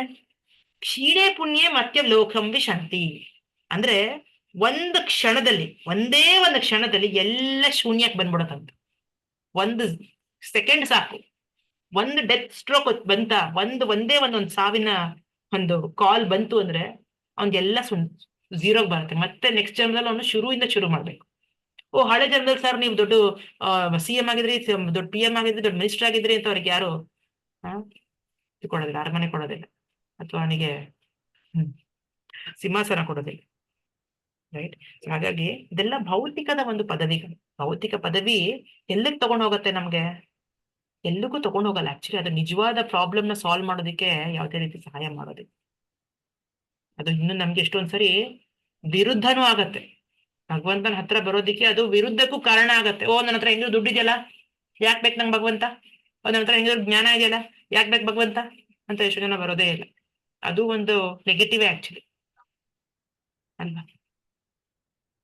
ಸೊ ಹಾಗಾಗಿ ಇದೆಲ್ಲ ಏನೇ ಪದವಿಗಳಿದ್ರು ಇದೆಲ್ಲ ಒಂದು ಕ್ಷಣ ಸಾಕು ಮುಗಿಯೋದಿಕ್ಕೆ ಅಂತ ಹೇಳ್ತಾ ಇರೋದು. ಓಕೆ, ಬಟ್ ನಿಜವಾದ ನಮಗೆ ಒಳ್ಳೇದಾಗ್ಬೇಕಪ್ಪ, ನಮಗೆ ಶ್ರೇಯಸ್ಸಾಗ್ಬೇಕು ಅಂದ್ರೆ ನಿಜವಾದ ಶರಣ ಅನ್ನೋದು ನಾವು ಕೃಷ್ಣನಲ್ಲಿ ತಗೋಬೇಕು. ಭಗವಂತ ನಿಜ ಶರಣ ತಗೊಂಡ್ರೆ ನಮ್ಗೆಲ್ಲ ಒಳ್ಳೇದಾಗತ್ತೆ. ಯಾಕಂದ್ರೆ ಅವ್ನು ಬಿಕಾಸ್ ಈಸ್ ಆಲ್ ಗುಡ್. ಭಗವಂತ ಅನ್ನೋನು ತುಂಬಾ ಒಳ್ಳೆಯವನು, ತುಂಬಾ ಒಳ್ಳೆ ವ್ಯಕ್ತಿ ಅವನು.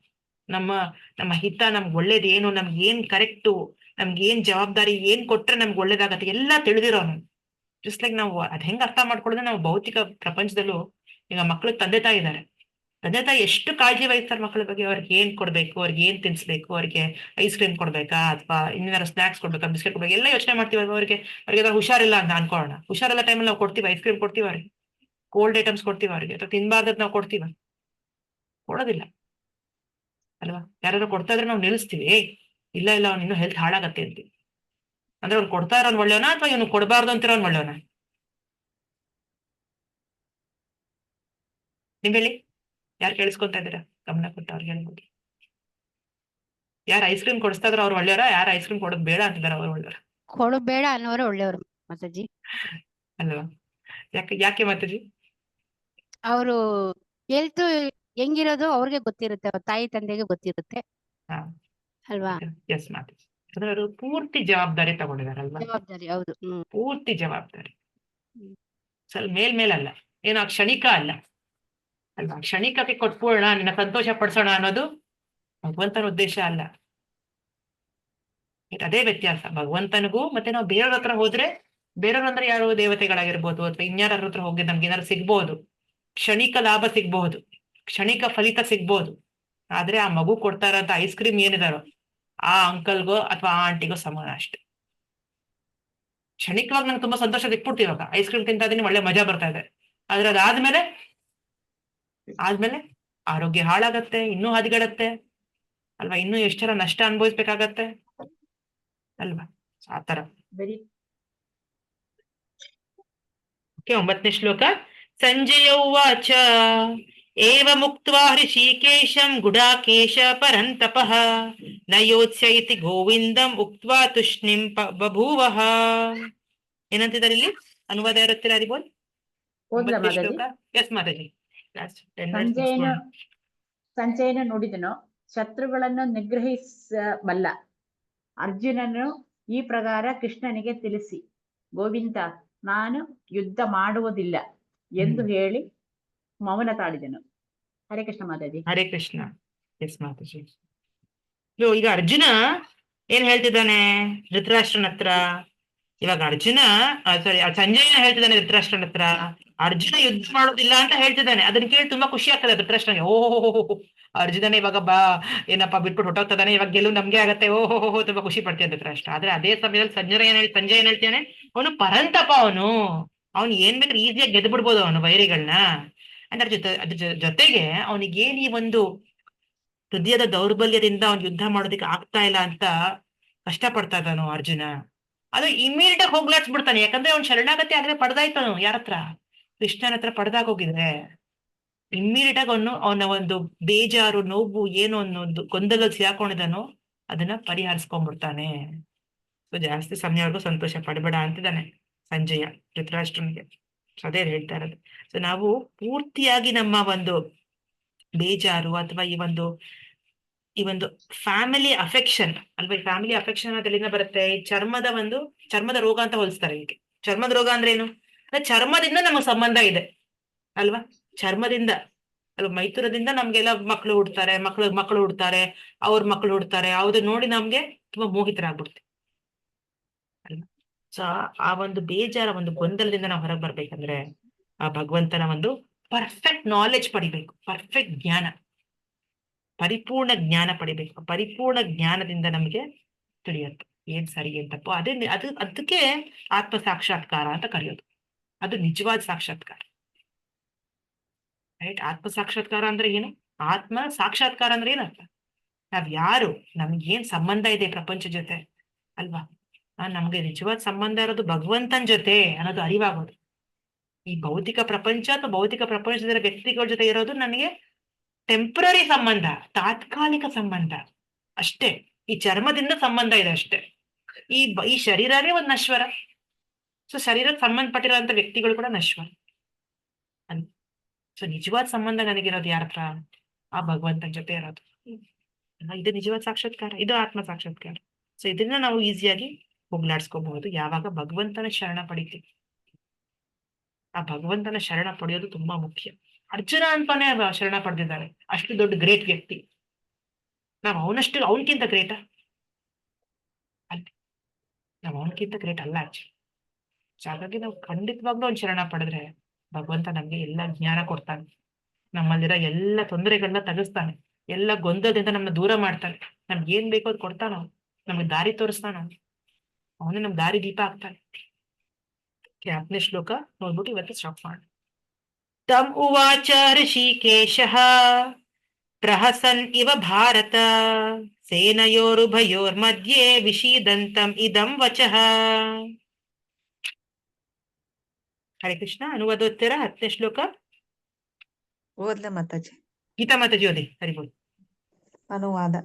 ಏ ಭರತ ವಂಶನೇ, ಆಗ ಎರಡು ಸೈನ್ಯಗಳ ಮಧ್ಯೆ ವಿಷಾದದಲ್ಲಿ ಮುಳುಗಿದ ಅರ್ಜುನನನ್ನು ಕುರಿತು ಕೃಷ್ಣನು ನಸುನಗುತ್ತಾ ಈ ಮಾತುಗಳನ್ನು ಹೇಳಿದನು. ಹರೇ ಕೃಷ್ಣ ಮಾತ. ನೋಡಿ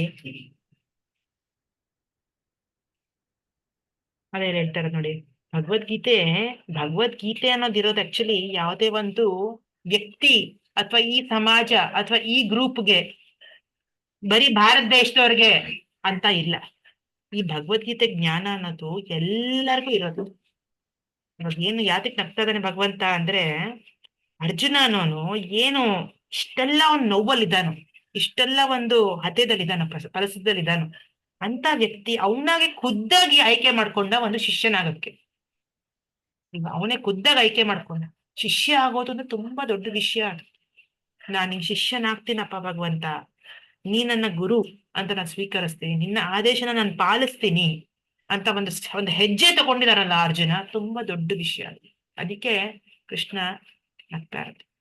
ಅಂದ್ರೆ ಎಂತ ಒಳ್ಳೆ ಸ್ಟೆಪ್ ತಗೊಂಡಿದ್ದೀನಿ, ಎಂತ ಒಳ್ಳೆ ಹೆಜ್ಜೆ ತಗೊಂಡು, ಅಂದ್ರೆ ನಾವೆಲ್ಲ ಒಳ್ಳೆತನ, ನಾವೆಷ್ಟೇ ಒಳ್ಳೆಯವ್ರು ಇರ್ಬೋದು ಒಳಗಡೆಯಿಂದ, ಅದೆಲ್ಲ ಯಾವಾಗ ಫಲ ಕೊಡತ್ತೆ ಅಂದ್ರೆ ಯಾವಾಗ ನಾವು ನಿಜವಾಗ್ಲೂ ಶರಣಾಗತಿ ತಗೊಂತೀವಿ ಭಗವಂತನ, ನಾವು ಭಗವಂತನ ಭಕ್ತರಾಗಕ್ಕೆ ರೆಡಿ ಆಗ್ತೀವಿ. ರೆಡಿ ಆಗ್ತಿಲ್ಲ ಅಂದ್ರೆ ಇನ್ನು ನಮ್ಮ ಭೌತಿಕದ ಒಂದು ಕಶ್ಮಲಗಳು ನಮ್ಮನ್ನ ಕಾಡ್ತಾ ಇದೆ ಅಂತ ಅರ್ಥ. ಆ ಕಶ್ಮಲದ ಒಂದು ಕಂಟ್ರೋಲ್ ಅಲ್ಲಿ ನಾವು ಇದ್ದೀವಿ ಅಂತ ಅರ್ಥ. ಸೊ ಅರ್ಜುನ ಹೇಗ್ ಶರಣಾಗತಿ ಹೊಂದಿದಾನೋ ನೋಡಿ, ಯಾವುದೇ ಕಾರಣಕ್ಕೂ ಯಾವುದೇ ಸಮಯದಲ್ಲೂ ಭಗವಂತನ ಪೊಸಿಷನ್ ಯಾವಾಗ್ಲೂ ಮೇಲೆ, ನಾವೆಲ್ಲರೂ ತುಂಬಾ ಕೆಳಗಡೆ ಅಲ್ವಾ. ಭಗವಂತನ್ಗೆ ಏನಂತಾರೆ, ವಿಭು ಅಂತ ಕರೀತಾರೆ. ವಿಭು ಅಂದ್ರೆ ಏನು? ತುಂಬಾ ವಿಶಾಲ, ಒಂದು ಸಮುದ್ರ ಹೋಲಿಸ್ಬೋದು. ಸಮುದ್ರದ ಒಂದು ಆಳ ಅಥವಾ ಸಮುದ್ರ ಎಷ್ಟು ವಿಶಾಲ ಅನ್ನೋದು ನಮ್ಗೆ ಹೇಳಕ್ ಆಗಲ್ಲ. ನಾವೆಲ್ಲ ಒಂದು ಚಿಕ್ಕ ಅಣು ಇದ್ದಂಗೆ, ಒಂದು ಚಿಕ್ಕ ಡ್ರಾಪ್, ಒಂದು ಹನಿಗ್ ಸಮಾನ. ಎಲ್ಲಿ ಅವನ ಅನುಕಂಪ, ಅವನ ಕರುಣೆ, ಅವನ ಕೃಪೆ ಸಮುದ್ರಕ್ಕೆ ಹೋಲಿಸ್ತಾರೆ. ಅಷ್ಟು ಕೃಪೆ ಇರೋದ್ರಿಂದ ಅವ್ನು ನಮಗೆ ಇಂಥ ಒಳ್ಳೆ ಜನ್ಮ ಕೊಟ್ಟಿದ್ದಾನೆ, ಮನುಷ್ಯ ಜನ್ಮ ಕೊಟ್ಟಿದ್ದಾನೆ. ಯೋಚನೆ ಮಾಡೋದಿಕ್ಕೆ, ವಿಚಾರಿಸೋದಿಕ್ಕೆ, ಮಾತಾಡೋದಿಕ್ಕೆ, ಕೇಳಿಸ್ಕೊಳ್ಳೋದಿಕ್ಕೆ ಭಾಗ್ಯ ಕೊಟ್ಟಿದ್ದಾನೆ. ಇದೆಲ್ಲ ಅವ್ನ ಕೃಪೆ ಅಲ್ವಾ. ಅವ್ನ ಕೃಪೆ ಇದ್ರೆ ನಾವ್ ಇದೆಲ್ಲ ಪುಸ್ತಕ ಮುಟ್ಕೊಳಕ್ ಆಗ್ತಿತ್ತ, ಈ ಭಗವದ್ಗೀತೆ ಜ್ಞಾನ ಪಡೆಯಕ್ ಆಗ್ತಿತ್ತ, ಕೇಳಿಸ್ಕೊಳಕ್ ಆಗ್ತಿತ್ತ? ಆಗ್ತಾರಿ. ಅದು ಅವನ ಪೊಸಿಷನ್. ನಾವ್ ಎಲ್ಲಿ ಅವನ ಜೊತೆ ಪೈಪೋಟಿ ಮಾಡಕ್ಕಾಗತ್ತ? ಇವತ್ತೇನು ನಾವು ಕೇಳ್ತೀವೋ ಮಾಯಾವಾದಿ ಭಾಷೆದಲ್ಲಿ, ನಾನೂ ಭಗವಂತನೇ, ನಾನೂ ದೇವ್ರೇ. ಜೀವಿ ಒಂದ್ ದೇವ್ರ ಆಗ ಸಾಧ್ಯನಾ? ಭಗವಂತ ಸಮಾನಕ್ಕೆ ಬರಕ್ ಆಗತ್ತ? ಒಂದು ಸೇವಕ ಯಜಮಾನಕ್ ಸಮಾನ ಆಗತ್ತ? ಸೇವಕನೇ ಯಜಮಾನನೇ. ಎಷ್ಟನೇ ಸಂಪಾದನೆ ಮಾಡಿದ್ರು ಅವ್ನು ಸೇವಕ ಅಲ್ವಾ. ಈಗ ಮಕ್ಕಳಿದ್ದಾರೆ, ಅವ್ರು ದೊಡ್ಡವರಾಗಿದ್ದಾರೆ ಮಾತ್ರಕ್ಕೆ ಅವ್ರ ತಂದೆ ತಾಯಿ ಮೇಲೆ ತಲೆ ಮೇಲೆ ಕುತ್ಕೊಳಕ್ ಅದು ಎಷ್ಟೇ ದೊಡ್ಡವರಾದ್ರೂ ಅವ್ರ ಮಕ್ಕಳೇ ಅಲ್ವಾ. ತಂದೆ ತಾಯಿ ಮುಂದೆ ಅವ್ರು ಚಿಕ್ಕವರೇ ಅವ್ರು. ಅದೇ ತರ ನಮ್ ಪೊಸಿಷನ್ ಅಷ್ಟೆ. ಕೃಷ್ಣನ್ ಪೊಸಿಷನ್ ಯಾವಾಗ್ಲೂ ಹೈ, ಯಾವಾಗ್ಲೂ ಒಂದು ಸುಪೀರಿಯರ್. ನಮ್ದು ಯಾವಾಗ್ಲೂ ಕಮ್ಮಿನೇ.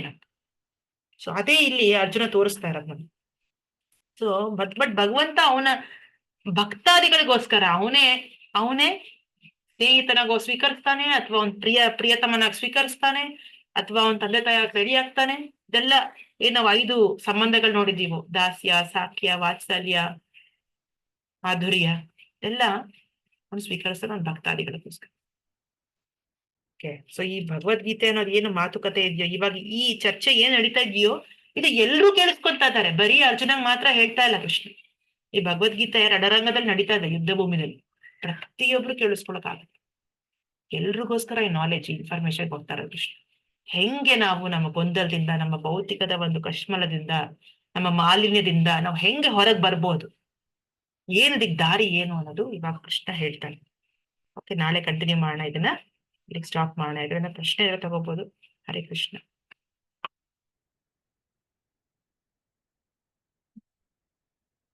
ಎಲ್ಲರಿಗೂ ಇಷ್ಟ ಆಯ್ತಾ ಇವತ್ತಿನ ಕ್ಲಾಸ್? ಇಷ್ಟ ಆಯ್ತು ಮಾತಾಜಿ. ನಾನು ಲಾಸ್ಟ್ ಅಲ್ಲಿ ಬಂದೆ ಮಾತಾಜಿ, ಸೇವೆಗೆ ಹೋಗಿದೆ, ಬರಕ್ ಲೇಟ್ ರೆಕಾರ್ಡಿಂಗ್ ಆಯ್ತು ಕಳ್ಸಿ ಮಾತಾಜಿ. ಮಾತಾಜಿ. ಹರೇ ಕೃಷ್ಣ ಮಾತಾಜಿ. ರೆಕಾರ್ಡಿಂಗ್ ಕಳ್ಸಿ ಮಾತಾಜಿ. ರೆಕಾರ್ಡಿಂಗ್ ಕಳಿಸ್ಕೊಡ್ತೀನಿ. ನಾನು ಈಗ 7:45 ಜಾಯಿನ್ ಅದೇ, ಯಾರೋ ಬಂದ್ಬಿಟ್ಟಿದ್ರು, ತಪ್ಸ್ಕೊಳಕ್ ಆಗ್ಲಿಲ್ಲ. ತುಂಬಾ ಚೆನ್ನಾಗಿತ್ತು ಮಾತಾಜಿ. ಧನ್ಯವಾದ. ಇವತ್ತಿನ ಕ್ಲಾಸ್ ತುಂಬಾ ಚೆನ್ನಾಗಿತ್ತು. ಒಂಥರ ಡೀಪ್ ತುಂಬಾ ಆಗಿ ಒಳ್ಳೆ ಅಧ್ಯಾಯ. ತುಂಬಾ ಚೆನ್ನಾಗಿತ್ತು. ಅಂದ್ರೆ ಇದ್ರದ್ದು ಫುಲ್ ಇದ್ರದ್ದು ಮೀನಿಂಗ್ ಅಂದ್ರೆ ಡೂ ಯುವರ್ ಡ್ಯೂಟಿ ಇಲ್ಲ ಹಂಗೆ ಮಾತಾಜಿ. ನಿಮ್ಮ ಅದು ಡ್ಯೂಟಿಯನ್ನು ಸಾಕ್ಷಾತ್. ನೀವು ಮಾಡ್ಬೇಕು ಅಂತ ನಮ್ ಡ್ಯೂಟಿ ಮಾಡ್ಕೊಂಡು ಅಲ್ವಾ? ಹೋಗ್ಬೇಕು. ಎಸ್ ಮಾತಾಜಿ, ಅದು ಕೃಷ್ಣನ್ ಡ್ಯೂಟಿ ನಿಮಿತ್ತವಾಗಿ- ಅನ್ಕೊಂಡು ನಿಮಿತ್ತವಾಗಿ. ನಿಮಿತ್ತವಾಗಿ ಅಸ್ ಹಾ. ಇನ್ಸ್ಟ್ರೂಮೆಂಟ್ ತರ ಮಾಡ್ಬೇಕು ನಾವು. ಅವ್ನು ನಮ್ಗೆ ಹಾಗೆ ನಿಮ್ಮ ಹಚ್ಚಿದಾನೆ. ಡ್ಯೂಟಿ ಮಾಡಿ ಅಂತ ಹಾ, ಇದಿಷ್ಟಲ್ಲಿ ಅಷ್ಟೇ. ಮೀನಿಂಗ್, ಮನುಷ್ಯರಿಗೆ ಅಷ್ಟೇ. ಕೊಡೋ ಮೀನಿಂಗ್ ಇದು. ಹೌದು, ಹ್ಮ್. ಡ್ಯೂಟಿ ಮಾಡ್ಬೇಕು. ಬಟ್ ಅದ್ರ ಮೇಲೆ ಮೋಹ ಇಟ್ಕೊಳ್ದೆ, ಅದ್ರ ಒಂದು ಫಲಿತದ ಮೇಲೆ ಹೌದು. ಆಸೆ ಇಟ್ಕೊಳ್ದೆ ಮಾಡ್ಬೇಕು. ಹೌದು. ಆ ಫಲಿತದ ಮೇಲೆ ಆಸೆ ಇಟ್ಕೊಳ್ದೆ ಮಾಡ್ಬೇಕು. ಹ್ಮ್. ಇದೊಂದು ಕೃಷ್ಣನ್ ಸೇವೆ ಅನ್ಕೊಂಡ್ ಮಾಡ್ಬೇಕು. ನಂಗೇನೋ ಹೆಸರು ಬರುತ್ತೆ, ನಂಗೇನೋ ಕೀರ್ತಿ ಬರುತ್ತೆ, ನಂಗೇನೋ ಅದು ಬರುತ್ತೆ, ಇದು ಬರುತ್ತೆ, ಅದೆಲ್ಲ ಭೌತಿಕ ಆಗೋಗುತ್ತೆ. ಕೃಷ್ಣನ್ ಸೇವೆ, ನನ್ ಗುರು ಸೇವೆ ಮಾಡ್ತಾ ಇರೋದು ಅಷ್ಟ. ಆ ತರ ಮಾಡ್ತಾ ಹೋದ್ರೆ ನಮ್ಗೆ ಏನು ಕರ್ಮ ಬಂಧನ ಇರಲ್ಲ, ಅಂಡ್ ನಾವು ಮುಕ್ತರ ಆಗಕ್ಕೆ ರೆಡಿ ಆಗ್ತೀವಿ.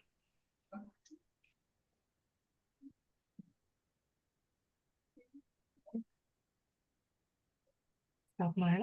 ಏನು ಪ್ರಶ್ನೆ ಇಲ್ಲ ಅಂದ್ರೆ ಪಾಂಚಕಲ್ಪತರುಭ್ಯಶ್ಚ ಕೃಪಾ ಸಿಂಧುಭ್ಯಶ್ಚ ಪತಿತಾನಾಂ ಪಾವನೇಭ್ಯೋ ವೈಷ್ಣವೇಭ್ಯೋ ನಮೋ ನಮಃ. ನಮೋ ನಮಃ. अनंत कोटि वैष्णव वृंद की जय. ಜೈ नमाचार्य हरिदास ठाकुर की जय. जगत जय. गुरु श्रील प्रभुपाद की जय. ಜೈ ग्रंथराज भगवद गीता की जय. ಜೈ. ಹರೇ ಕೃಷ್ಣ.